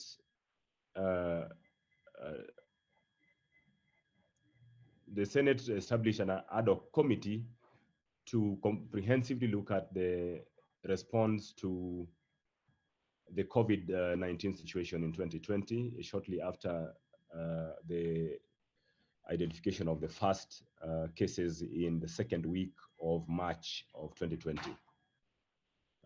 The idea behind the ad hoc committee was to take a comprehensive approach in terms of policy and legislation in response to the COVID situation. This happened because the Ministry of Health and other line ministries had taken initial interventions to issue guidelines and to issue directives and to gazette legal notices through their respective legislative powers. So Parliament, in terms of Parliament, needed to take a comprehensive view in terms of what was required in terms of policy and what was required in terms of legislation. What happened after that, unfortunately, or owing to the emergency requirements, was really not to implement a comprehensive approach, but to have sort of a piecemeal reaction in line with what the different ministries had taken. The first interventions were issued by the Ministry of Health, but the Ministry of Education, Ministry of Interior, Ministry of Immigration, Ministry of Transport followed up with issuing their own respective legal notices under their own legislations. Most of these were restrictive and were taking into account the different mandates under their jurisdiction to issue restrictive interventions in terms of emergencies. So these case study, as I said, looked at the reports of this ad hoc committee of the Senate. There was a draft bill that was submitted by that ad hoc committee as a companion to that ad hoc committee report in response to COVID. There's been a report that has now been published after the report, but there was an initial draft report before the case study was done. But now the report has now been sent to Parliament on misappropriation of funds, which is an oversight function of Parliament. I've also looked at the Pandemic Response and Management Bill, which is a Senate Bill of number 6 of 2020. There are World Bank updates. There is a Constitution of Kenya. There's a Parliamentary Service Act of 2012, Parliamentary Service, the Public Financial Management Act, which gives Parliament budgetary oversight authority to oversight the Ministry of Finance in undertaking, doing the supplementary budgets and revising the finance bills, the tax breaks and the changes to the VAT that were enacted in 2020. There's the Public Health Act, which gives the Ministry of Health certain powers in an emergency situation for public health purposes. Then we had the Tax Law Amendment Act of 2020, which introduced certain tax provisions in the VAT Act and the Public Finance Bill of 2020 to respond to COVID. Then in terms of the conduct of proceedings in Parliament and Parliament committees, the joint committees of the Senate and the National Assembly established a special committee that came up with the Joint Speakers Guidelines consequent to the declaration of COVID-19, which regulated the use of technology, regulated the use of proceedings in plenary, proceedings in committee, and conferences, public participation during the COVID pandemic. And the speakers issued the joint guidelines to govern or regulate parliamentary business. I also conducted 4 main interviews, which I spoke to Senator Sakaja on the Joint Senate Ad hoc Committee on the report, Honorable Sabina Chege, the National Assembly Health Committee Chairperson, Honorable Tinda Molo, the Chairperson of National Justice and Legal Affairs Committee, and an Assistant Director in the Office of the Clerk. The main findings and observations are that the immediate government responses related to primarily focused on health, social, public order, and movement restrictions. These were the immediate responses, and the social included, gatherings, closure of schools. These were all undertaken between March and May of 2020. And most of these were taken by ministries issuing guidelines, legal notices, and sort of the delegated legislation instruments under legislation which are already govern their respective mandates. The government issued dusk to dawn curfews, restriction of inter-county movement, and we also closed borders and the airport. There was a closure of schools, restrictions of social gatherings. The executive took subsequent actions to support livelihoods. This included tax breaks. This included some interventions relating to movement of mobile money, especially to small, micro, and medium enterprises,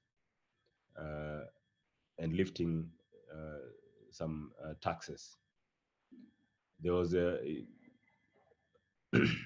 government also initiated discussions in terms of international budgetary support and aligning the Kenyan debt situation in response to or obtaining certain debt breaks from the international community in relation to fund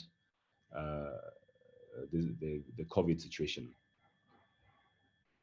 As I said before, Parliament began from a footing which was in favor of a comprehensive approach to policy and legislative to give policy and legislative guidance to the executive through the report of the ad hoc committee of the executive. But how it played out was that the bill that came out of this report was not enacted in its entirety, but certain parts of it were taken to amend specific legislation.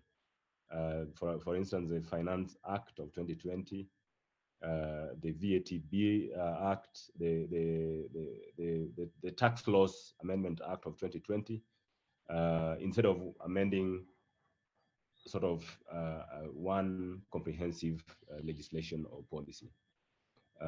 So that was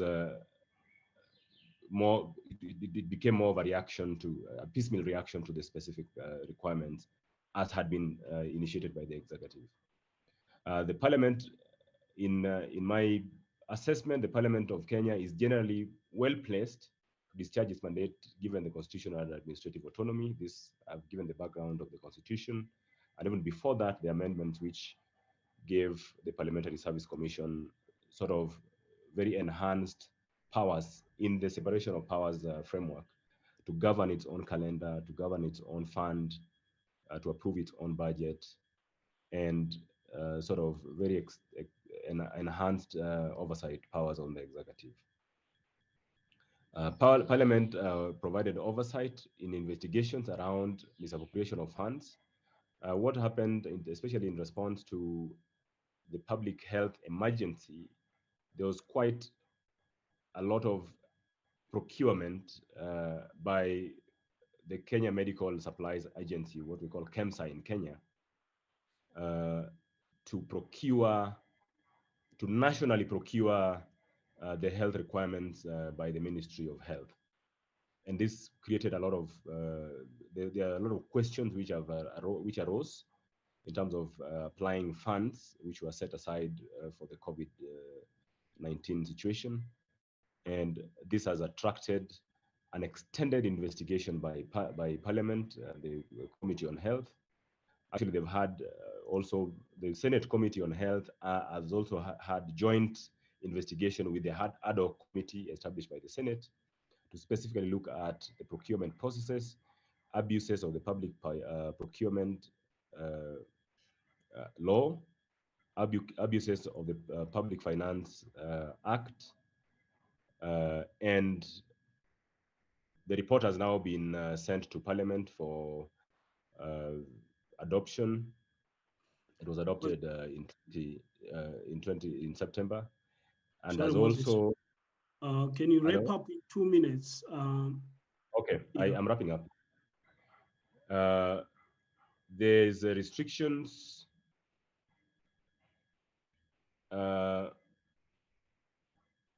in terms of the parliamentary business. I've spoken about the guidelines. The guidelines are considered in the report, and so I will not restate them.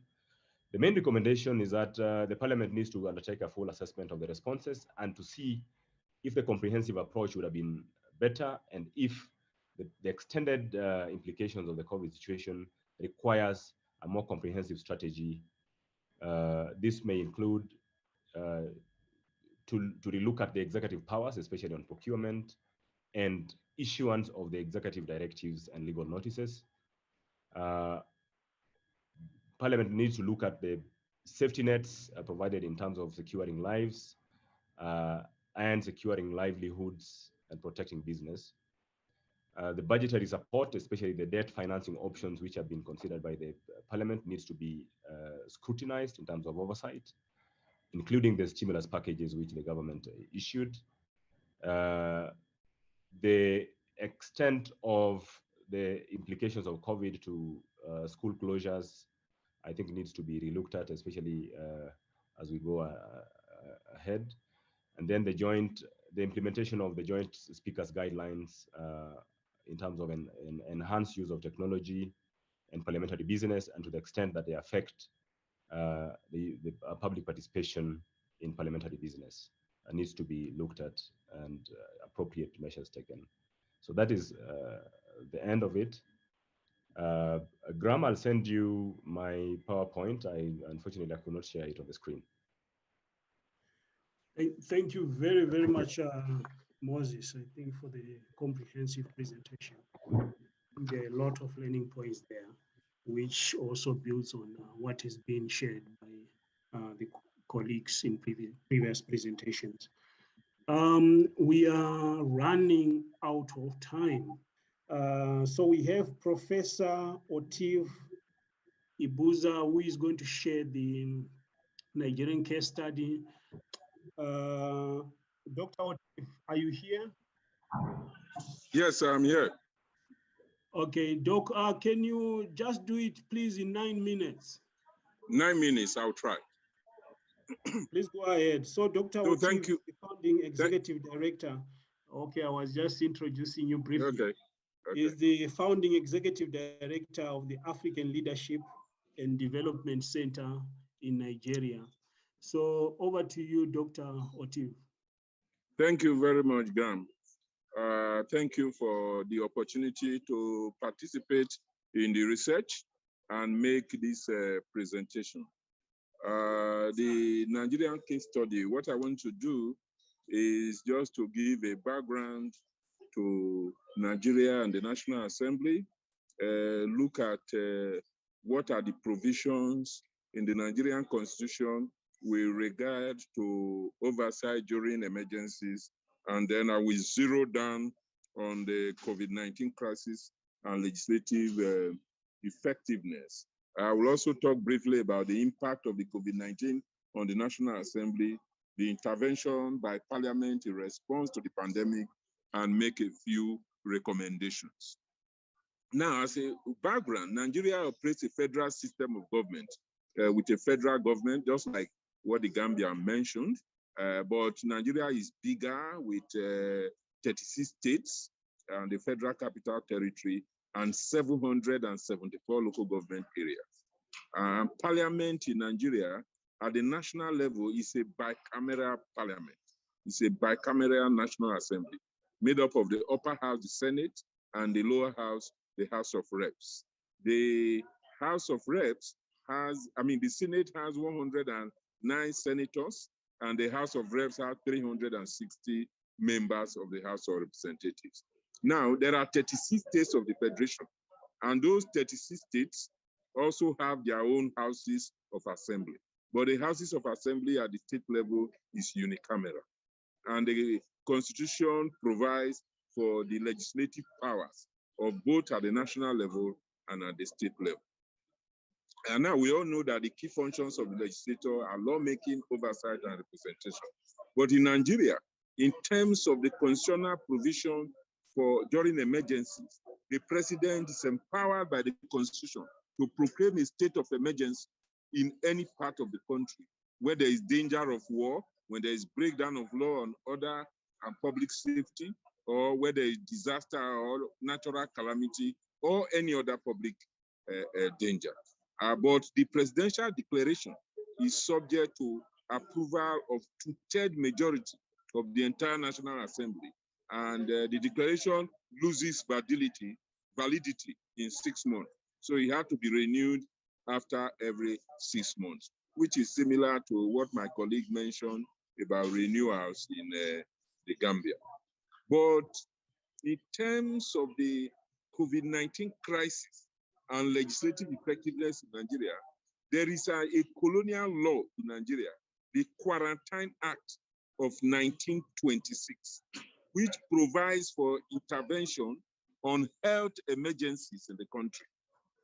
It specifically provides for preventing the introduction into and spread in Nigeria and transmission from Nigeria of dangerous infectious diseases.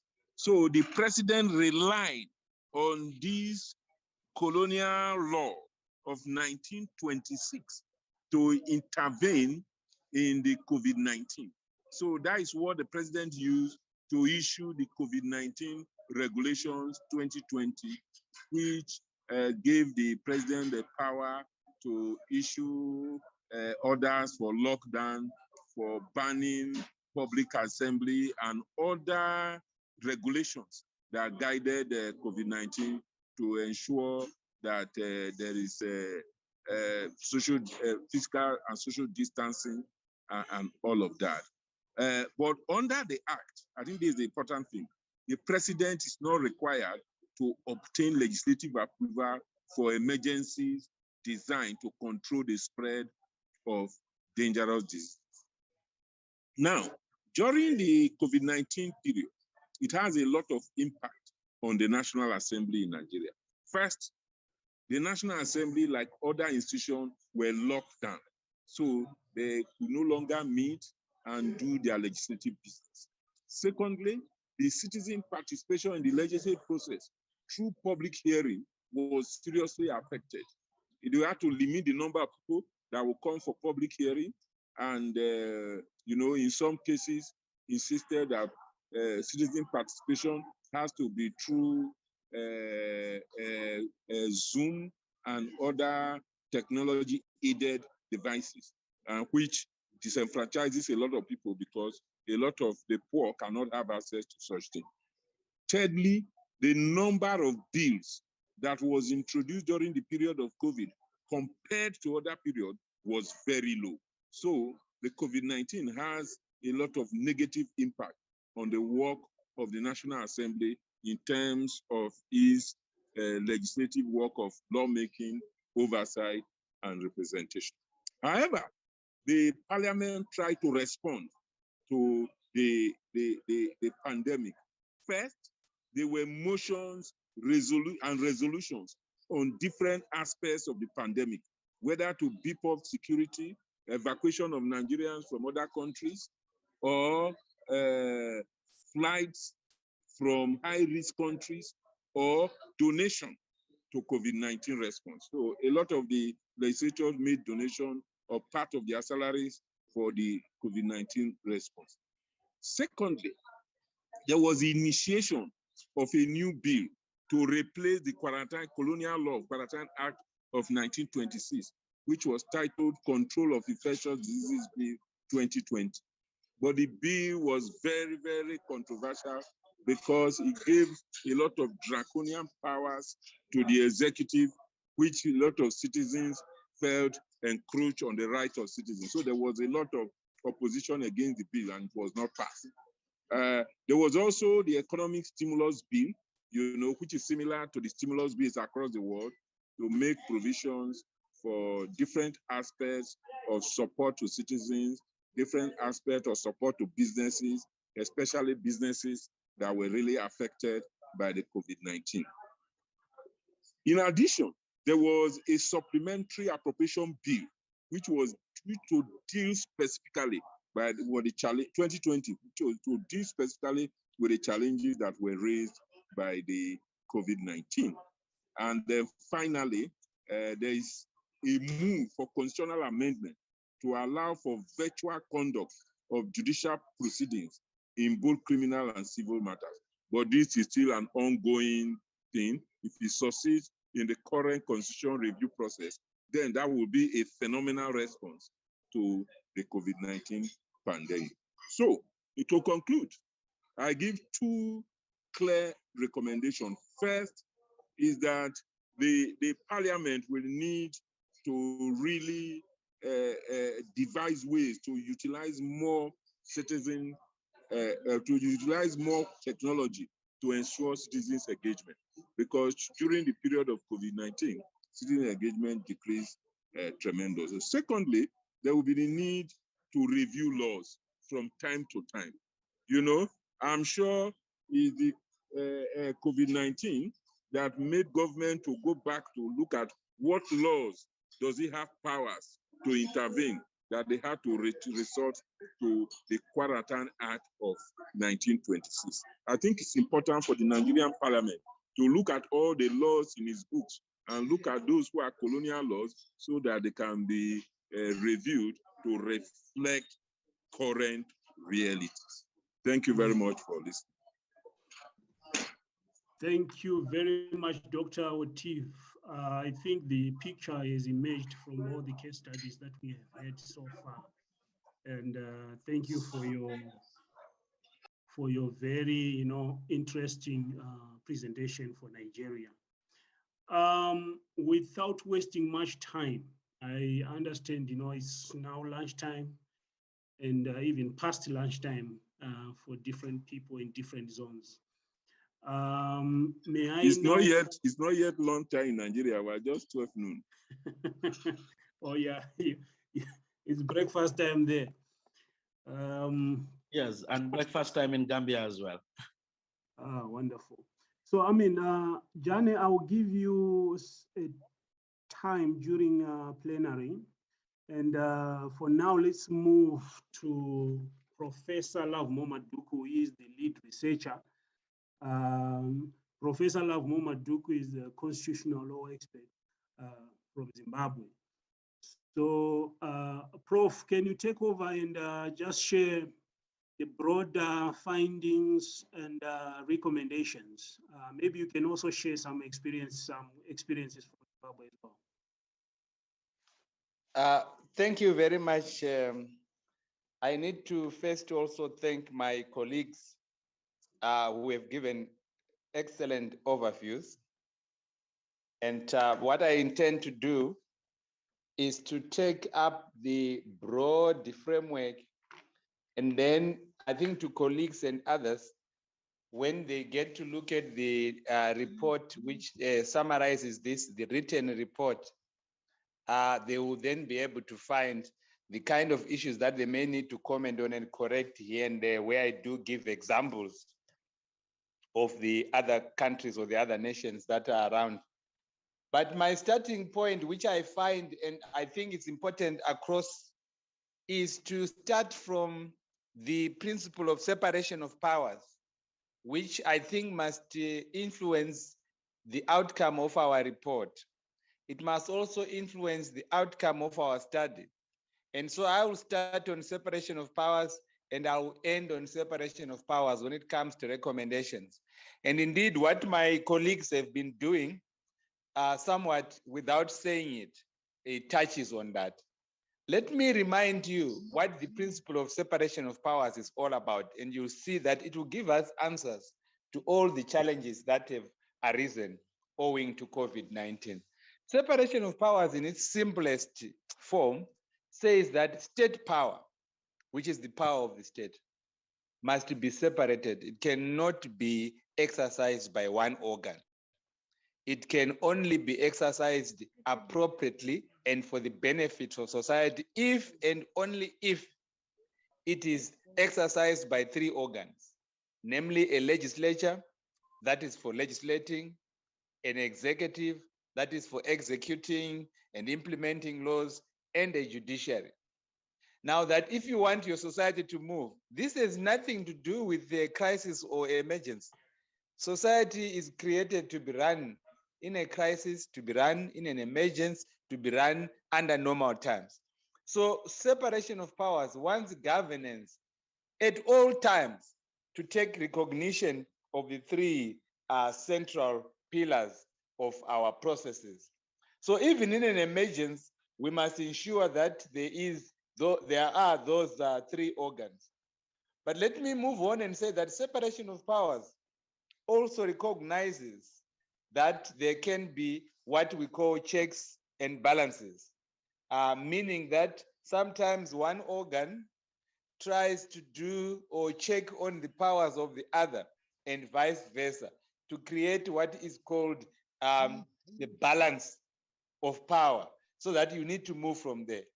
Now, in our experience, this whole study, and I must start with that first conclusion that we make, and is emphasized without necessarily using the same words by all the presenters. This study shows that when it came to a crisis, only one organ was sacrificed adversely. That one organ is Parliament.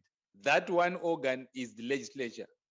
There is no question that the executive during this crisis remained the executive. In fact, what we got from all the country studies is that the executive got much more power than would ordinarily be the power that it must have under a normal situation. The courts were not necessarily taken out of their framework. No one took away judicial power excessively. There could have been some limitation of access by the people to the courts, but there was no one and no organ thought of interfering with the work of the courts. But yet it was very clear that there was an interference with the work of Parliament. Now, why is that the case? Why do we find that of the three organs, if there's to be any complaint, of the three organs, it is Parliament that lost out. It is Parliament that was caught flat-footed. It is Parliament that had to adjust, but not the other. If a president was operating like we get, you saw what happened in Gambia, what happened in Nigeria, what happened in Zimbabwe, what happened in South Africa, in almost every situation that I have mentioned, and even what happened in Kenya, there was a presidential declaration of sorts relying on some law that would be applying in that country. Meaning that those who were in the executive, they enjoyed very much the power to act unilaterally or the power to act without accountability or immediate accountability. Now, I want to answer the question, why was it that almost everywhere parliaments were somewhat affected by the crisis? In other words, the separation of powers doctrine was affected insofar as legislating is concerned. The reason which we find in all these studies is that Parliament itself undermined itself. Parliament undermined itself in two ways. The first way in which parliaments undermine themselves in all places is that they already had in place laws that would allow some of these actions to take place. No one invented a new law to actually act. The president had a law already made. It might be the Quarantine Act in Nigeria. It might be the Disaster Management Act in South Africa. It might be the Public Health Act in Zimbabwe. You can keep on naming these. These laws were already in place. These laws were not made for COVID. Parliament had already made laws ahead of time that in the event of this happening, in the event of that happening, you shall do this. I mean, the typical example is the Nigerian Quarantine Act. One asks themselves, why was that act still there? It's a 1926 legislation, but it was still there and it was found readily useful by the executive when it came to the COVID-19. So my first answer there, which I find from the studies, that Parliament had undermined itself by already leaving laws in place that could be utilized to undermine parliamentary democracy or parliamentary involvement. The second way in which Parliament undermined itself was that it had no initiative to take matters into its own hands once the situation unraveled. And we find that almost in all these places, when the first lockdowns were announced, Parliament itself was locked down, and that there was not much complaint around. I have seen one or two examples where Parliament tried to be quite proactive. And one such example, I think, took place in Kenya, where the Senate there established an ad hoc committee around March, right at the beginning of the COVID-19 situation. So they tried to be proactive, but they belong to the category of a few places where Parliament tried to then say, look, this is what has happened. We will not allow the executive to do or get away with things. We will come in and intervene. And that was very rarely done.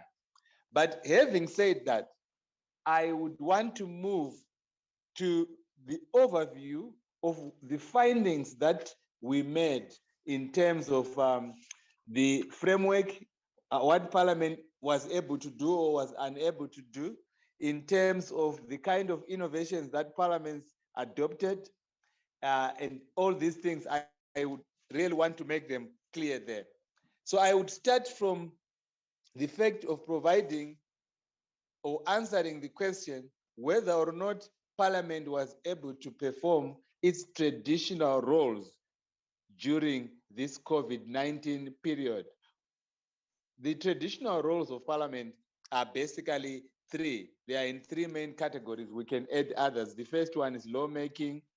The second one is an oversight role, where Parliament does ensure accountability of the executive, accountability of other institutions, or monitoring the work of other organs.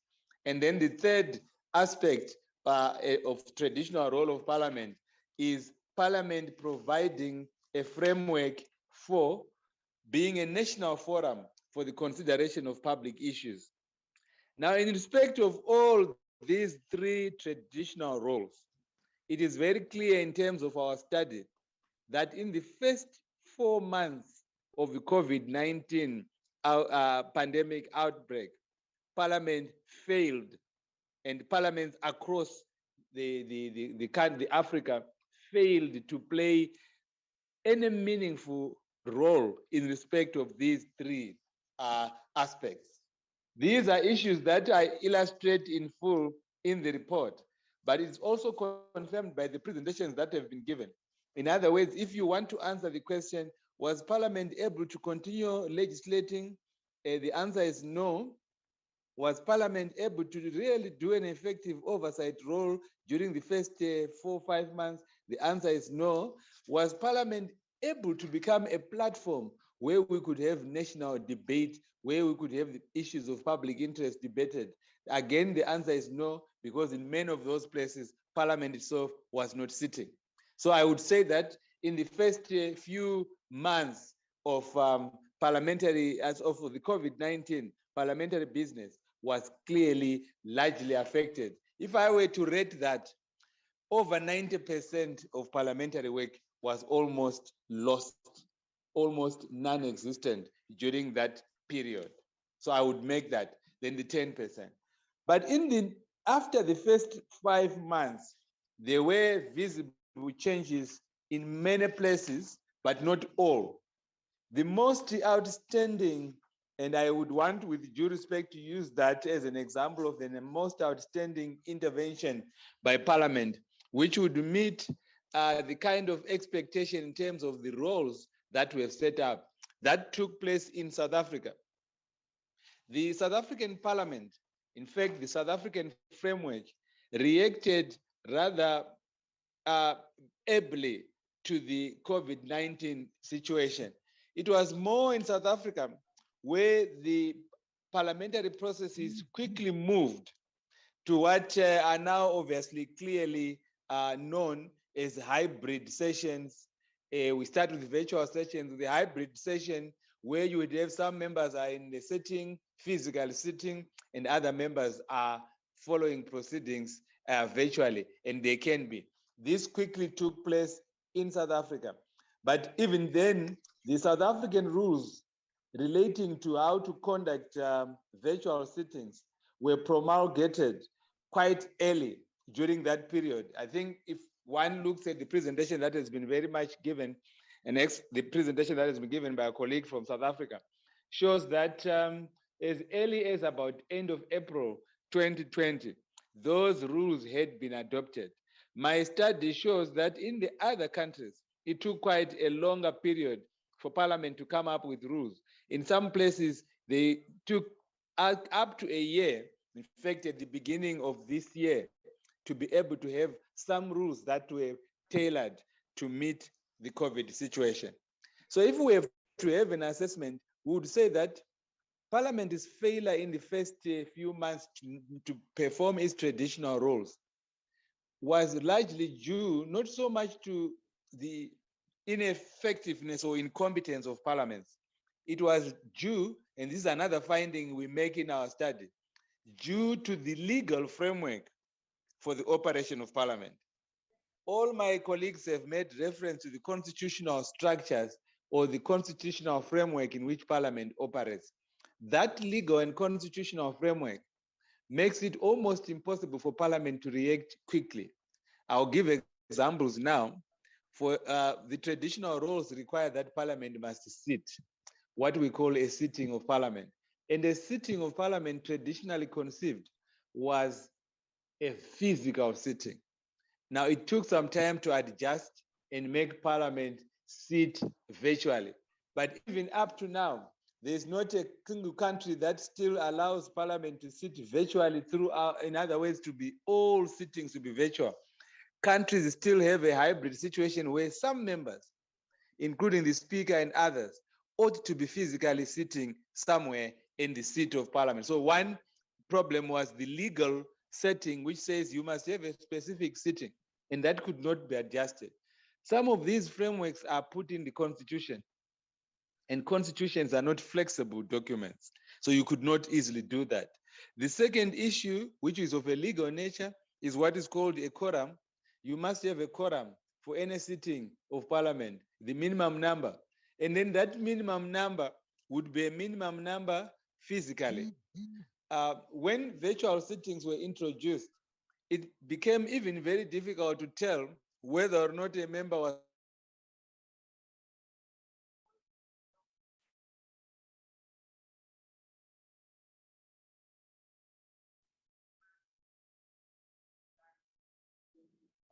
Hello? Professor Maduku?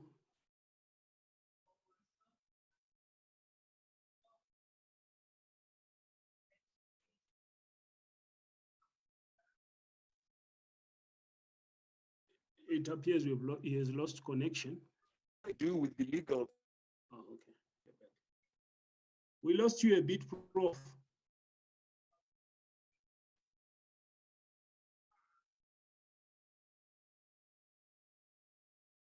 Hello, are you there? Right, he has dropped. Hello? Okay, now we can hear you. Yes, I don't know where you lost. You might have lost a few words. Okay, no, it's fine. You can proceed. Okay, let me continue. Okay. Now, I want to move to I think I've made that first fundamental finding that we make, that Parliament was caught flat-footed. Parliaments failed across, and then there were parliaments that were quickly able to rise from where they had fallen. And I gave the example of South Africans, that they moved faster than the rest of the parliaments around. And then we got some parliaments that tried, like the Kenyan, but that appears from my reading, both of the papers and my own study, that the executive did quickly stifle some of the initiatives that Parliament wanted to do in the Kenyan situation. Then I think in other countries, there was so much of parliaments wanting to follow what the executive wanted. I can give the example of my own country in Zimbabwe. Parliament generally just followed the executive. Whatever the executive was doing is what Parliament wanted to be done, and so forth.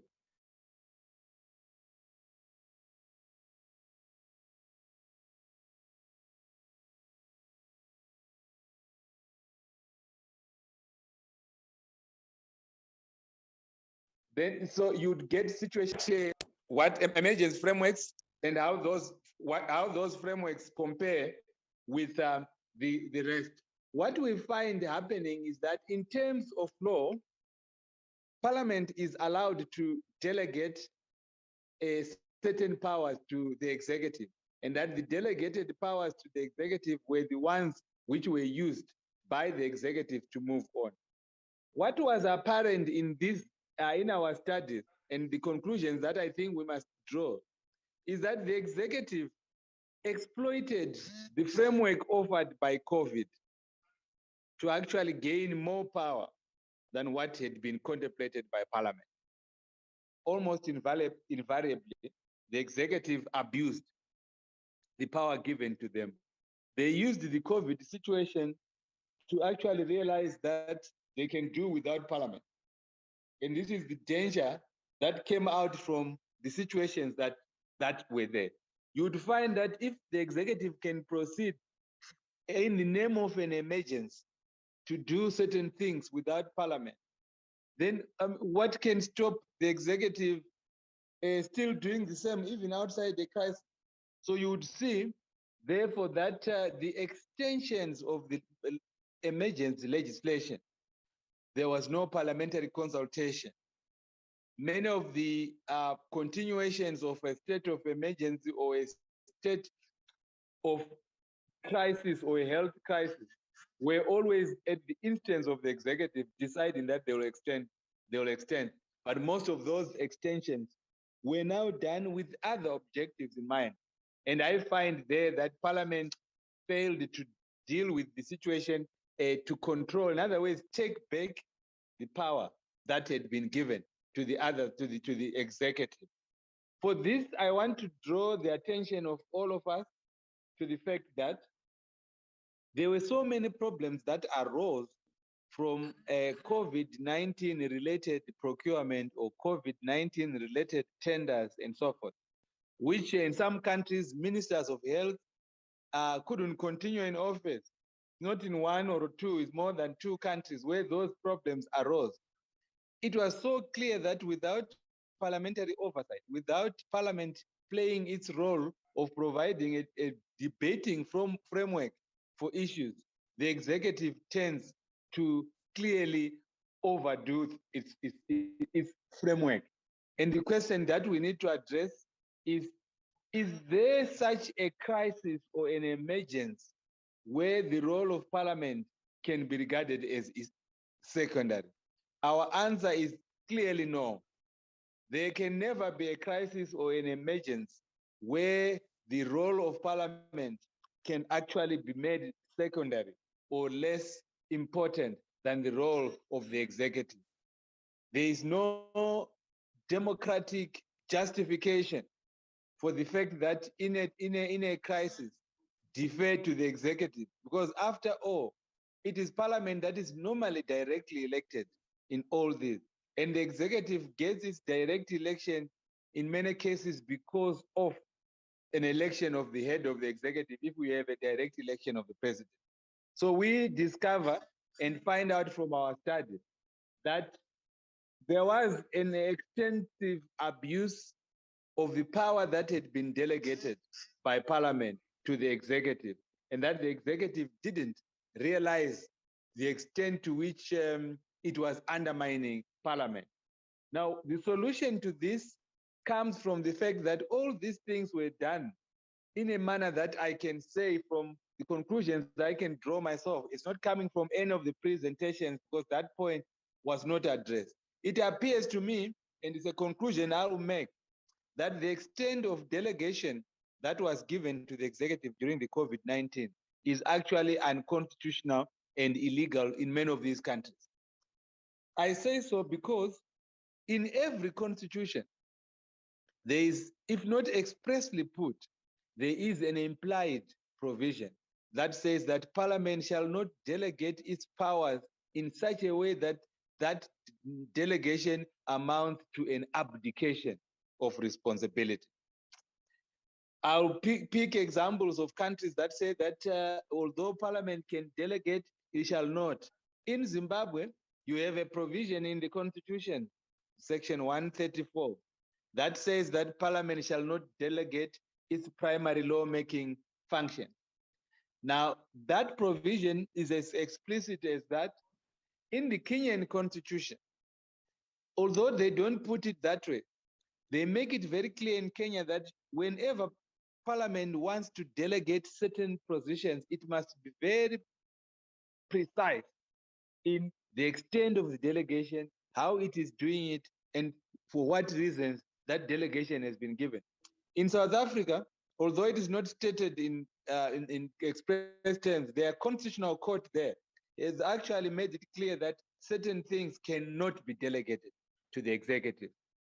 But if we look at the amount of delegation that took place during COVID-19, my conclusion, and I'm going to firm up on that conclusion by reading more closely some of the provisions of all the countries that have reported, is that there has been an extensive delegation which actually can be argued to be contrary to the constitutions of those countries.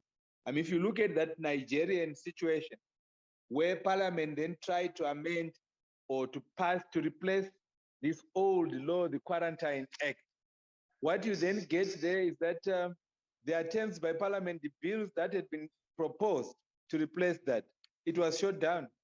And then that bill was never passed into law, meaning that there would have been an attempt on the part of the executive just to enjoy things as they. So I must make that clear that as far as the delegation in legislative framework is concerned, that was contrary, I think, to the spirit of the processes that are contemplated in the Constitution. I want to move to another aspect, which is what we discover about whether there were measures taken and the extent of the scope of the measures taken. The most prominent measure taken by Parliament and what one can call an innovation is the so-called virtual meetings, which, as we have seen, in some places there were hybrid sessions where Parliament could meet virtually, but then also where Parliament could conduct its business with persons, public participation virtually. This was an important innovation which must be continued, but it had serious democratic deficits, serious democratic problems, in the sense that public participation therefore became a preserve of an elite group that could access virtual facilities, or that could understand Zoom, or that could participate in parliamentary sessions via social media platforms created by Parliament. What was lacking in many of the countries, except in a few, was access to television and the broadcasting of parliamentary sessions But then the access to television right across Africa is still extremely limited. Even in the countries where there is prominent television coverage, the majority of the people there still did not participate in parliamentary processes because of the lack of access. So yes, virtual meetings, but virtual meetings still with highly limited public participation. And that highly limited public participation requires more innovations, as I shall shortly demonstrate in terms of the recommendation that we would propose that they be given. Then I wish to move again to the question of whether in fact Parliament was able to play an oversight way and what oversight frameworks were devised during this period. With COVID-19, there were enough frameworks for Parliament to be more innovative in how it could be able to monitor the work of the executive. The executive is used to going to Parliament. That's how the executive operates. We go to Parliament. When they go to Parliament, they know which MPs would be able to deal with matters and so forth. What we discover, it was done in a very limited manner, is a situation where some reports were given to parliamentary committees. In other words, parliamentary committees working at home, working in various sessions, can always demand on a day-to-day basis reports, or on a weekly basis reports from their departments that they are supposed to have an oversight on. This area is an area that could be developed in terms of how it could be done. But we found that it was limited in scope, and in fact, there is no single report of that having happened, although there was scope for it. Where parliamentary committees, via an understanding with the executive, that we will now monitor you through these measures, then those measures are adopted, then they are implemented. The greatest weakness that we found in our research, at least from the conclusions I draw, is the question of who takes the initiative to make Parliament tick. What does it take to say Parliament is now meeting? The weakness of all the countries that parliamentary sessions, except in Kenya and in South Africa, parliamentary sessions are at the instance of the executive. The two countries I've singled out, Kenya and South Africa, I have not been able to find out, I'm sure I'll be corrected in terms of the Nigerian thing, I'm still trying to peruse through. But in the other countries, I'm very certain and very clear that parliamentary sessions or parliamentary responses don't happen without the executive initiating that. In other words, Parliament is called to a session by the executive. Parliamentary business is created by the executive. In other words, there's parliamentary business because the executive wants Parliament to act. There is parliamentary business because there is some initiative from an executive organ of state.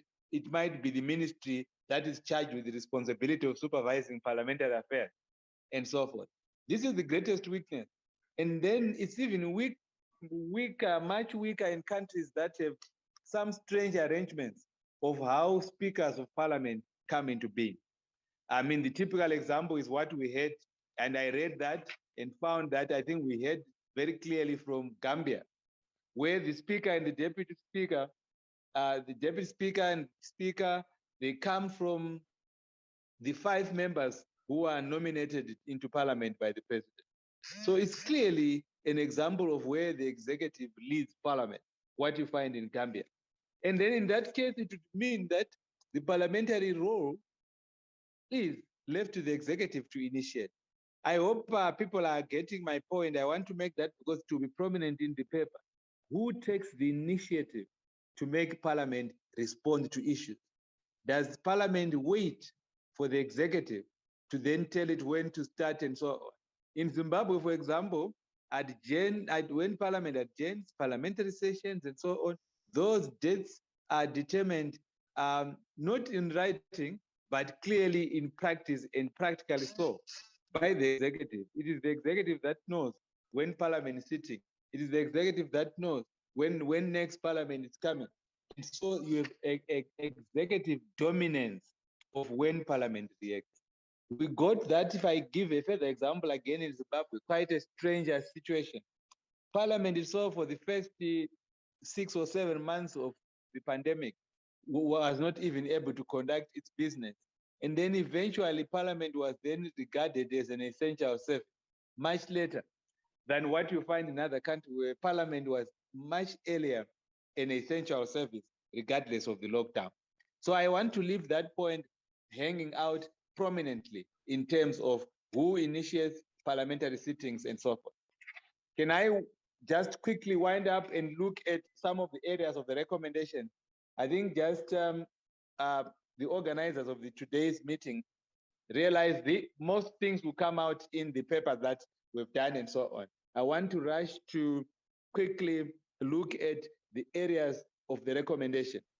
The first recommendation that we make in the study, and I hope that is understood.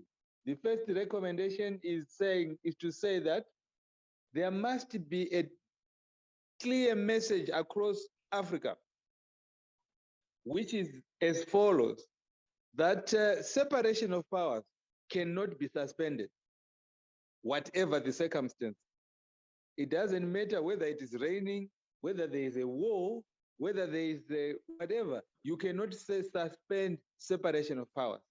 What this means, and this is an ideal that we put across, and it must be a recommendation to go all over Africa. You cannot suspend separation of powers. You cannot suspend the courts, you cannot suspend parliament, you cannot suspend the executive. So when we make that overall position, that separation of powers cannot be suspended, that it be a uniform position across Africa, we are simply making the message that you have to survive together. You have to act in the crisis together. So if a crisis comes, don't look for an opportunity to sideline another organ, which is what happened with COVID. There is COVID. Here we have an opportunity. Parliament can go to hell and so on. We can close that and so on. But I think that that message is coming. So that is the broad recommendation number 1. That will be clear there. It will then be followed by recommendation number 2, which is to say that Parliament's oversight role must be an hourly or a minute-by-minute function of Parliament. The way we are putting that recommendation to be properly formulated, it will be to say that you don't wait to meet, you don't wait to sit to be able to do oversight. That oversight, by definition, must be oversight of things that are happening. If the executive is working every day, if other institutions are working every day, then there must be an oversight every day. There must be an oversight every minute, and so forth. So what has to happen is that Parliament must ensure and understand that its oversight function of all the other functions is a minute-by-minute or an hour-by-hour or a day-by-day function, which is very clear. Then the third aspect is that parliaments must strengthen their initiative. By this, we mean that Parliament must not wait to be logged on. The current framework is that parliaments across, they are logged on by the executive. And that is wrong. Of course, you have very good rules in many of the constitutions. You get that in South Africa, you get that in Kenya, you get that in the Zimbabwean constitution. You get that even in the Nigerian constitution. It's very clear there that Parliament will determine its own session. But that doesn't happen in practice. In practice, that Parliament waits to be logged on. So we would make recommendations on the initiatives, and then I think this will require that the position of the Speaker of Parliament be somewhat uniformly be understood what it entails and what a Speaker of Parliament can do. We have countries where the Speaker is not a member of Parliament. He is the head of Parliament, yes, but he has not very limited role to move on and so on. So that recommendation would be made. Then fourthly, we want to recommend that there be model hybrid, let's put them as hybrid sittings, a model hybrid sittings regulations. In other words, the SADC PF or the Parliamentary Forum in the whole of Africa and so on. We must come up with a model set of rules of how to conduct virtual or hybrid sittings of Parliament, and that be clearly set out there. In these model hybrid rules, or we can call them model hybrid standing orders, they must clearly put specifics that will cover what we call public participation in parliamentary business and so forth. It must be clear how Parliament relates with the public, etc. Then the fifth recommendation relates to Parliament must expand its tools of engagement with the public. This is something that does a lot of impact, because when we had COVID, the meetings with members of the public were obviously stopped, or there were not interactions. Of course, Parliament came up with rules of how they would screen people for meetings and so on. There must be, I think, an expansion of the sort of tools that can be used in how we relate and regulate our relationship. We have some countries that have radio programs where members of the public can phone in. In other words, if a member of Parliament, what can be called constituents work, might be to go to a central place, a community radio station in the constituents, and start engaging with members of the public and so forth in terms of how that is to be done. Then I would also say that we have to realize in the kind of recommendations we are giving that our definition of a crisis must be reviewed. The mere fact that something is a healthy crisis, it is not a crisis for purposes of constitutionalism, for purposes of the rule of law, and for purposes of entrenching democracy. That is not a crisis, because as I said at the beginning, a crisis is merely one way in which life has to go on. Now, I think these are the summaries that I would have wanted to give. I would want to stop at this stage, organizers, if there's anything I can add. But this is what I have in my notes. The rest you get in the paper. Thank you very much, Professor Maduku. That was very, very comprehensive and, very sound recommendations that you are making there. Let me not spoil the presentation by commenting further, but at this point, invite my co-director of ceremony, Mr. Kurasha, to take us to the plenary and the closing. Thank you very much, Mr. Matenga. Honorable members, our resource persons, distinguished participants, we wish to open for discussion and questions before we conclude. And at this juncture, I would invite honorable members and participants to indicate if they want to take the floor. Depending on the response, we are going to have 5 participants in each set of questions, and then we allow the resource persons to respond. Honorable members, distinguished participants, the floor is open.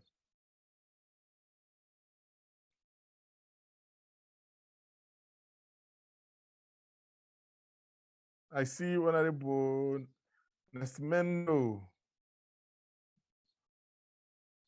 Oh, Mr.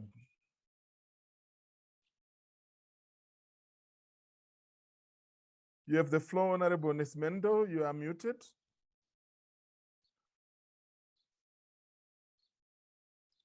Honorable Nascimento, you are muted. Muito obrigada, Sr. Kurasha. Thank you very much, Mr. Kurasha. I would like to greet all members present. I would like to take this opportunity that you afford to me to greet all the presenters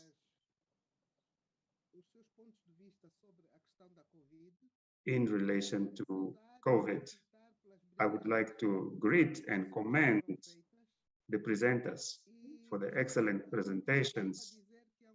And I would like to say that Angola is also among the countries that have been taking COVID-related measures in partnership with the Parliament. In Angola, COVID started in March 2020. Immediately after that, and after a parliamentary meeting, an inter-parliamentary committee was established to spearhead COVID-related activities. Similarly to what happened to other countries, a state of emergency was imposed and sanitary measures introduced. All these activities carried out by the executive were all subject to Parliament. There is a parliamentary committee working on COVID, working in close collaboration with the executive. Whenever necessary, the executive comes to Parliament in order to brief parliamentarians what is being done, how it is being done, what difficulties are being experienced, how to overcome such difficulties. I would like to indicate that Angola is now vaccinating the entire population. We are vaccinating in the cities and the rural areas. Our intention is to vaccinate the entire population by March 2022. We are engaged in these activities. Also, I would like to request for all the presentations here submitted, because I see countries have very interesting experiences that we need to follow up and see how countries can interact in order for us to work together. Pandemic brought about so many problems at society in general. In general, it was necessary to close schools. Therefore, I believe we need to jointly find ways to overcome these difficulties. I enjoyed so much to listen to Zimbabwe experience relating to the pandemic and recommendations which I took good note and will bear in mind. Therefore, I kindly request for all the presentations done. Once again, I would like to commend all presenters and to thank the SADC PF for organizing such events that really empower us in so many ways. I thank you.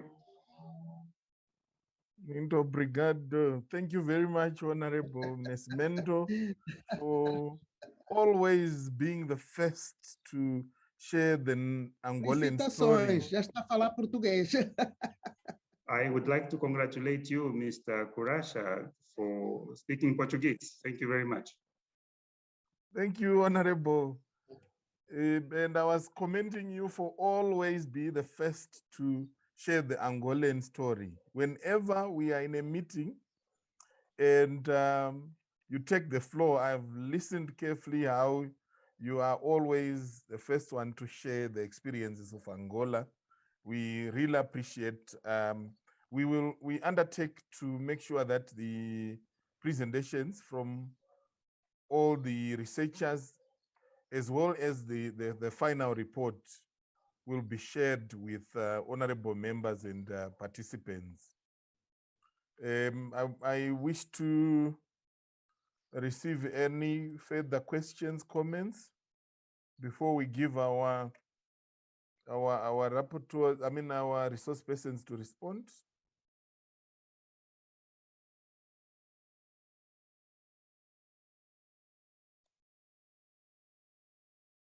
I don't seem to see any further hands. That suggests that we have no questions, and the participants have followed the presentations and have clearly associated with the observations and the recommendations. At this juncture, before I move to close the meeting, I wish to invite any of the presenters, in particular, Professor Maduk, if you have any comments following the submissions by Angola. Yes, Shaunes, I think I can make a comment. I must have missed that my translation, I was playing around with this so I couldn't get what was being said there. I'm sorry about that, unless there's something that is quite clear, which I can respond to from you if you just tell me what. There wasn't a question per se, it was comments, but particularly she was sharing the Angolan experience, which resonates with what has emerged from the other countries in terms of how Parliament responded by establishing a interparliamentary committee and other measures to make sure that Parliament remain operational during COVID.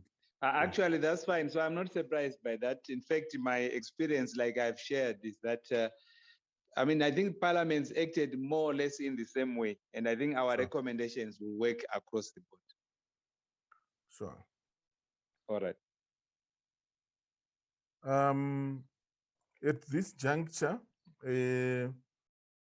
allow me to then deliver closing remarks on the back of the clear recommendations that were put forward by the team.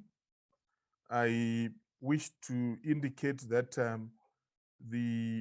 both SADC-PF and International IDEA, in the context of our collaboration, continue to make sure that we generate platforms where we can exchange knowledge, experiences, and benchmark. And in this context, we shall proceed to finalize the report, which will be a study that will serve as a knowledge tool to assist member parliaments to be ready in terms of dealing with future crises.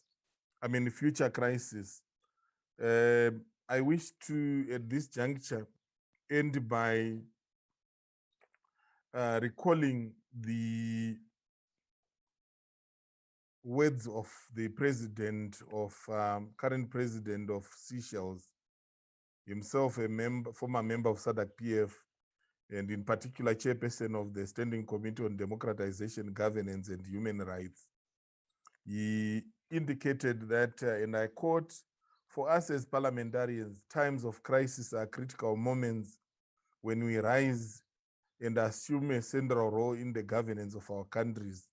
Citizens look up to us as their elected representatives to make sure that their voices are heard and reflected in decision-making and policy implementation.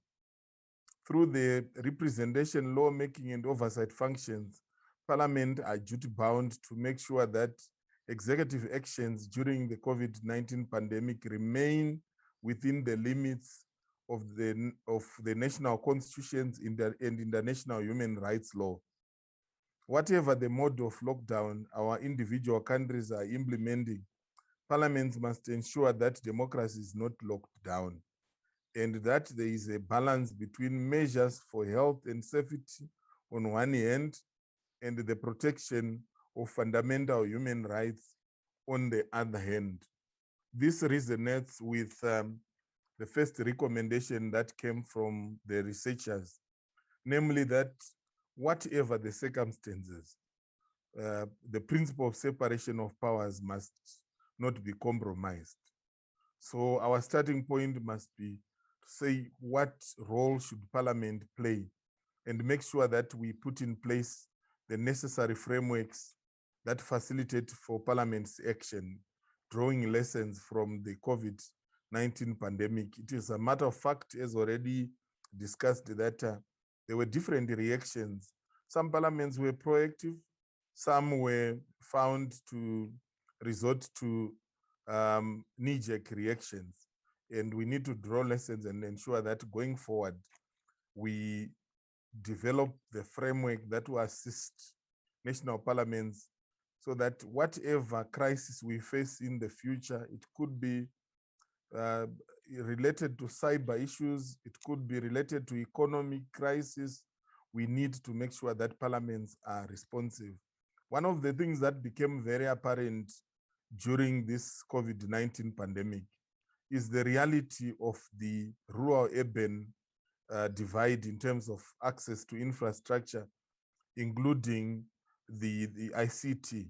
And we saw how members of parliament who come from rural constituencies were struggling during meetings. We also continue to experience challenges with members of parliament from across our countries when they should attend to meetings such as the one we are having.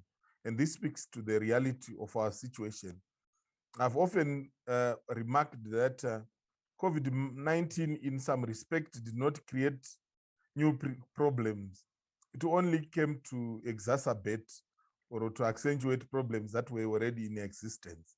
It gave us an opportunity to be able to, while locked down, to observe the reality of the challenges the most vulnerable parts of our population face. And this must be a matter of concern for parliaments, because parliament, as we know, is the representative institution of our democracy, but more importantly is also the home of social contract. We must make sure that democratic accountability is always upheld. At this juncture, allow me to declare the meeting officially closed. Thank you very much. Obrigado, merci. And we will be in communication with regards to sharing the documents as has been undertaken. Have a good day. Thank you.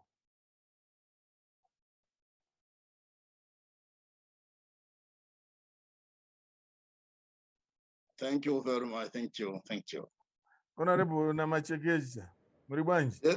Ndiwo muli bwanja chimwene zikuenda bwinotu. Mwendesa bwino kwa basi. Have a good day. Sure. Thank you. Bye bye. Thank you. Thank you. Bye bye. Bye bye. ICT, you can terminate. Bye bye. Bye bye. Thank you so much. Yes, G, we see you. How are you?